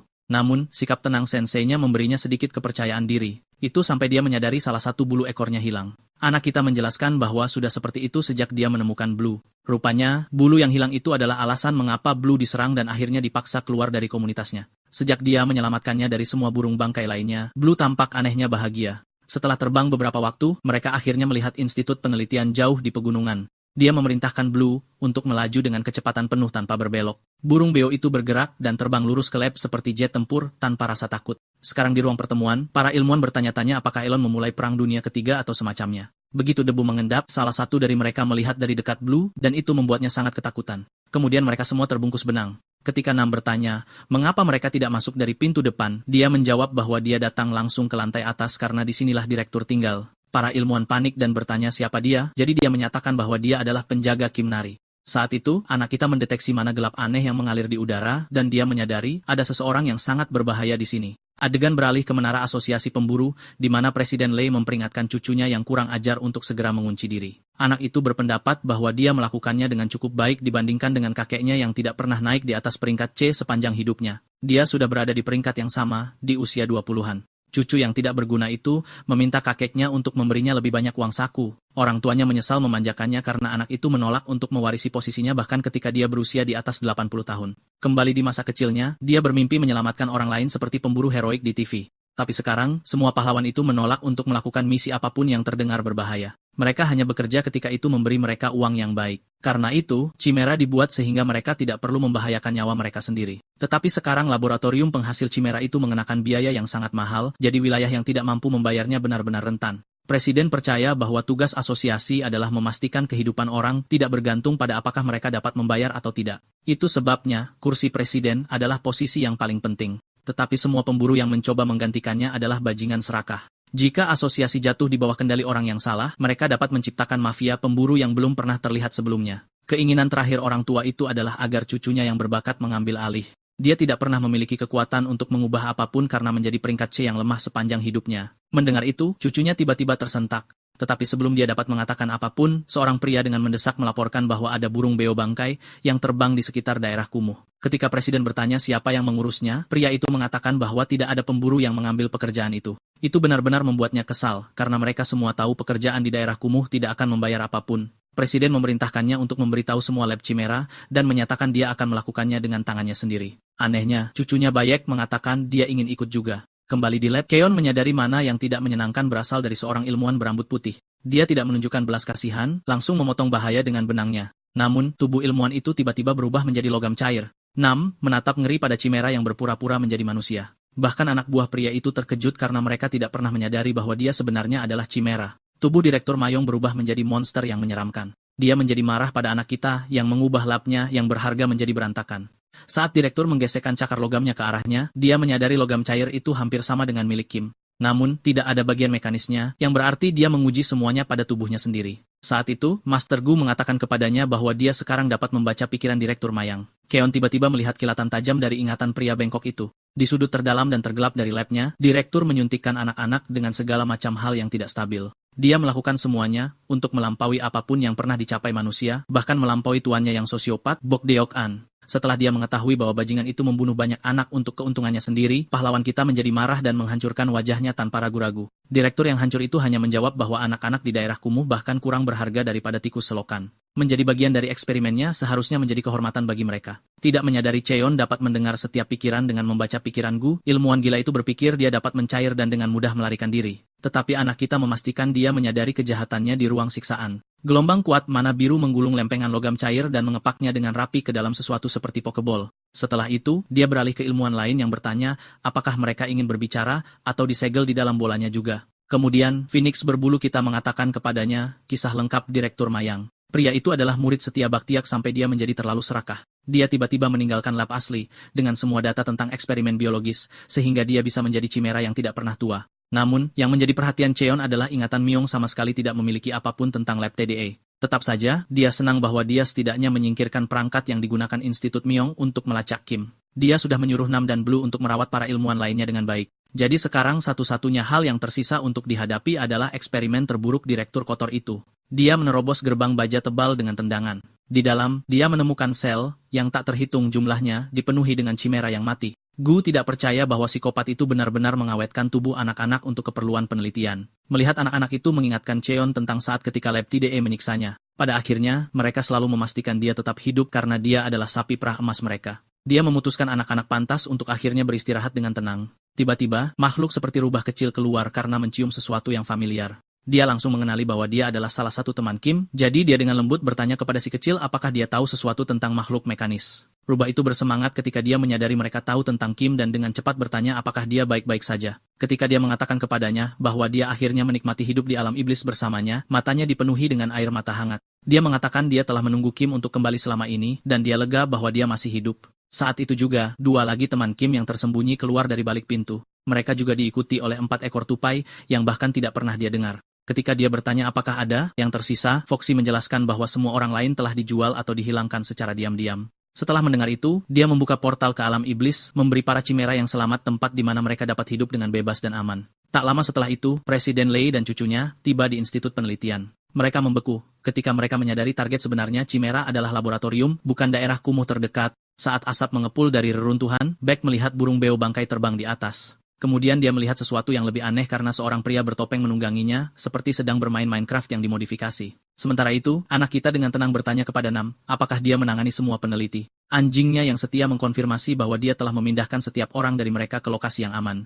Nam kemudian bertanya mengapa mereka tidak begitu saja menghapus ingatan para saksi, tetapi dia mengatakan dia sengaja membiarkannya tidak tersentuh. Setelah itu, dia bertanya siapa 2 orang yang menonton dari bawah, dan Nam menjelaskan bahwa mereka adalah Presiden Asosiasi Lei dan cucunya. Dia pikir mereka mungkin bergegas karena gelombang laporan mendesak. Keon ingat nama presiden yang familiar, jadi dia memutuskan untuk mengolok-oloknya. Tiba-tiba, dia melemparkan Pokeball ke bawah untuk ditangkap oleh orang tua itu. Ketika presiden mengenalinya, dia terkejut karena sudah lama sejak dia melihat segel mana yang begitu kuat. Segel ini tidak dapat dipatahkan kecuali pemecahnya memiliki kekuatan sihir lebih besar dari penciptanya. Saat dia bertanya-tanya monster macam apa yang bisa menyegel pembangkit tenaga listrik seperti Direktur Mayang, bawahannya mengkonfirmasi bahwa tidak ada yang meninggal dalam kekacauan itu. Namun, mereka terus menerima laporan aneh. Rupanya, kru direktur sendiri mengklaim dia adalah seorang penipu, seorang chimera yang berpura-pura menjadi manusia. Mereka terus menjelaskan bahwa penyusup itu bahkan menyelamatkan semua peneliti setelah membakar laboratorium chimera. Mendengarkan ini, direktur diam-diam bertanya-tanya, apakah penyusup itu adalah anak laki-laki yang sama yang dia duga meninggal lama lalu.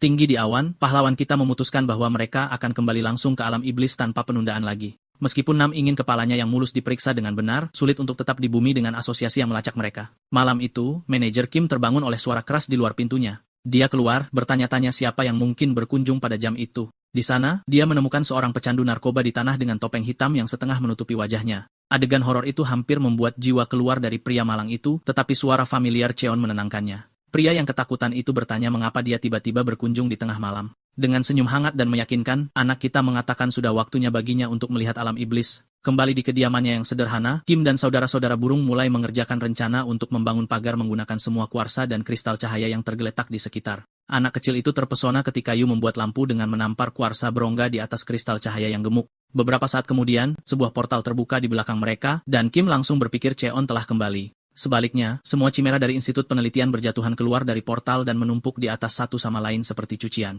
Saudara-saudara burung itu tampak bingung dan bertanya-tanya, mengapa anak kita mengirim chimera yang begitu lemah. Tapi Kim dengan cepat melarikan diri, dan dengan malu-malu bersembunyi di balik rumah. Sementara itu, Sasa berdiri dengan bangga di depan para pendatang baru, tampak seperti mencoba menegaskan dominasi. Namun, chimera pohon kecil mengabaikan si idiot yang berisik dan berjalan ke kebun sayur dengan tanah yang subur. Kemudian perkelahian kacau pecah ketika pemilik asli kebun menangkap penyusup yang menginjak wilayah mereka. Tak lama kemudian, anak kita juga kembali ke alam iblis bersama Nam dan manajer Kim. Manajer langsung terkesan dengan struktur kompleks yang berhasil dibangun Chaon di dalam alam yang konon primitif. Pria gemuk itu mulai mengoceh tentang arsitektur luar biasa yang dirancang anak kita dengan hampir tanpa sumber daya. Tapi Chaon lebih fokus pada Kim, yang bersembunyi di balik pohon alih-alih mengejar ketinggalan dengan teman-teman lamanya. Dia lari, menyuruh Nam dan manajer untuk tidak bergerak sementara dia menangani situasinya. Setelah itu, dia mengembalikan topeng Gia padanya, dan bertanya mengapa perang serat terjadi di dalam kebun sayurnya. Dia menjelaskan bahwa anakan pohon kecil menginginkan sebagian tanah yang subur, dan Mandragora memulai perang wilayah untuk mempertahankan tanah mereka. Ketika tidak satupun pihak yang bergeming sedikit pun, pria semut bergegas masuk untuk membantu menyelesaikan pertarungan. Anakan itu menggunakan tanaman merambatnya untuk meluncurkan teman-temannya langsung ke Mandragora yang gemuk. Sayangnya, semuanya tidak berjalan mendekati seperti yang mereka rencanakan. Mandragora gemuk itu dengan mulus menghindar pada detik terakhir, jadi semut itu terbang melewati dan membenturkan kepalanya langsung ke Mandragora logam sebagai gantinya. Melihat bencana itu terungkap, anakan kecil diam-diam mengambil teman malangnya dan kembali ke kelompoknya dengan kekalahan yang menghancurkan. Pahlawan kita dengan cepat menyadari bahwa rubah itu hilang. Ternyata dia melihat Kim menyelinap pergi sebelumnya dan mengikutinya. Duduk di sisi lain pohon, dia memberitahu Kim bahwa dia tidak akan bergerak sedikit pun sampai permintaan maafnya diterima. Anda lihat, Kim benar-benar menyerah untuk bertarung dalam pertandingan apapun ketika dia berada di lab penelitian. Kutukan yang membuat perintah menjadi mutlak tidak berhasil padanya, jadi para ilmuwan tidak bisa membuatnya bertarung, tidak peduli apa yang mereka lakukan. Setiap kali dia dikirim untuk pertandingan peringkat, dia selalu kalah setelah dipukuli dengan sengaja. Melihat itu, para ilmuwan berteori dia pasti dilahirkan dengan kepribadian yang lembut. Meskipun dia adalah cimera tempur, dia menolak untuk melawan balik. Namun, Direktur Miang sama sekali tidak khawatir. Jika itu hanya masalah kepribadian, maka dia bisa memperbaikinya dengan mudah. Bajingan jahat itu menempatkan beberapa yang terlemah ke kamarnya sehingga mereka bisa menjadi teman terdekatnya. Kemudian dia menggunakan kutukan untuk memaksa teman-teman yang sama itu untuk melawannya. Dia percaya tidak ada yang lebih menyakitkan daripada dikhianati oleh teman-teman yang paling Anda percayai. Setelah menghancurkannya berkeping-keping, dia mencoba mencuci otaknya, mengatakan bahwa teman-teman setia tidak ada. Dia mengatakan padanya bahwa dia akan mati, kecuali dia menghancurkan mereka sebelum mereka memiliki kesempatan untuk menghancurkannya. Pada saat itu, sesuatu yang jauh di dalam dirinya patah. Dia tiba-tiba pergi dengan air mata di matanya. Dia memilih untuk melarikan diri daripada menyakiti teman-temannya. Setiap ilmuwan di lab mencoba menghentikannya, tetapi tidak ada yang bisa menghentikannya untuk melarikan diri langsung melalui portal. Beralih kembali ke masa kini, Kim sekarang dalam bentuk aslinya. Foxy terkejut melihatnya menangis. Dia bertanya mengapa Kim menangis padahal dialah yang seharusnya kesal. Kim memeluknya erat-erat dan mengatakan dia merindukannya, dan yang lainnya untuk waktu yang sangat lama. Sementara itu, 3 orang dewasa telah dengan tenang menonton, menguntit mereka dari balik pohon selama ini. Keon lega mereka kembali berhubungan baik lagi. Ketika dia kembali ke rumah, dia menemukan kedua otak mulus itu menanggapi perintah itu terlalu serius. Setelah itu, dia memperkenalkan manajer sebagai alkemis peringkat A pribadinya. Orang tua itu membuat perkenalan yang solid, tetapi kemudian dia keceplosan hal pertama yang muncul di benaknya. Dengan sopan bertanya kepada saudara-saudara burung, apakah dia bisa memiliki beberapa bulu mereka untuk tujuan penelitian? Tentu saja. Adegan kemudian beralih ke Bongsu yang bertemu dengan gadis toko pakaian lucu. Dia bersumpah padanya bahwa berita burung biru itu nyata dan bagaimana asosiasi datang untuk mengurusnya. Tepat saat dia mengatakan cuacanya semakin dingin, dia menyajikan ubi jalar kukus yang lezat. Dia langsung ceria saat menggigit kehangatan itu. Dia memperhatikan bahwa dia terlihat sedikit lebih pucat dari biasanya. Benar saja, dia mengakui bahwa dia merasa sedikit sakit dan tubuhnya sakit setelah setiap latihan. Ketika dia menyebutkan bahwa bahkan obat penghilang rasa sakit pun tidak mempan, dia menyadari bahwa itu cocok dengan tanda-tanda penyakit kebangkitan. Dia percaya dia kedinginan karena demam, dan nyeri tubuh adalah tanda klasik. Ditambah lagi, dia berusia akhir belasan tahun, yaitu saat kebangkitan biasanya dimulai. Mendengar itu, anak itu langsung menolak karena tidak mungkin orang udik seperti dia bisa menjadi pemburu. Dia balas bahwa latar belakang tidak masalah bagi pemburu dan menunjukkan pertumbuhannya cukup pesat akhir-akhir ini. Dia secara paksa memberinya sejumlah uang dan menyuruhnya menggunakannya untuk bus ke asosiasi di kota terdekat. Di sana, dia harus mengikuti tes untuk mengonfirmasi potensinya. Wanita itu, dengan malu-malu mengatakan, tidak ada yang tahu bahwa dia mungkin menjadi pemburu legendaris suatu hari nanti. Bongsu sangat senang mendengar dia mengatakan itu, jadi dia berterima kasih kepada wanita baik itu. Wanita yang sangat sensitif tentang usianya marah karena dia masih seorang gadis muda, tetapi dia memanggilnya wanita lagi, dan berjanji untuk membalas budi suatu hari nanti. Sementara itu, di alam iblis, para cimera baru membantu saudara burung membangun pagar kristal kuarsa. Sementara Yu tidak terlalu lelah dengan pekerjaan itu, karena dia adalah seorang cimera, Nam menolak untuk berhenti membantu meskipun dia setengah tertidur. Segera, mereka semua berkumpul dengan Cheon untuk menyelesaikan pekerjaan sementara manajer Kim mencari cara untuk memperbaiki bulu ekor Blue. Ketika Nam mengatakan dia ingin kepalanya diperiksa terlebih dahulu, anak kita tanpa sengaja mengancamnya untuk pulang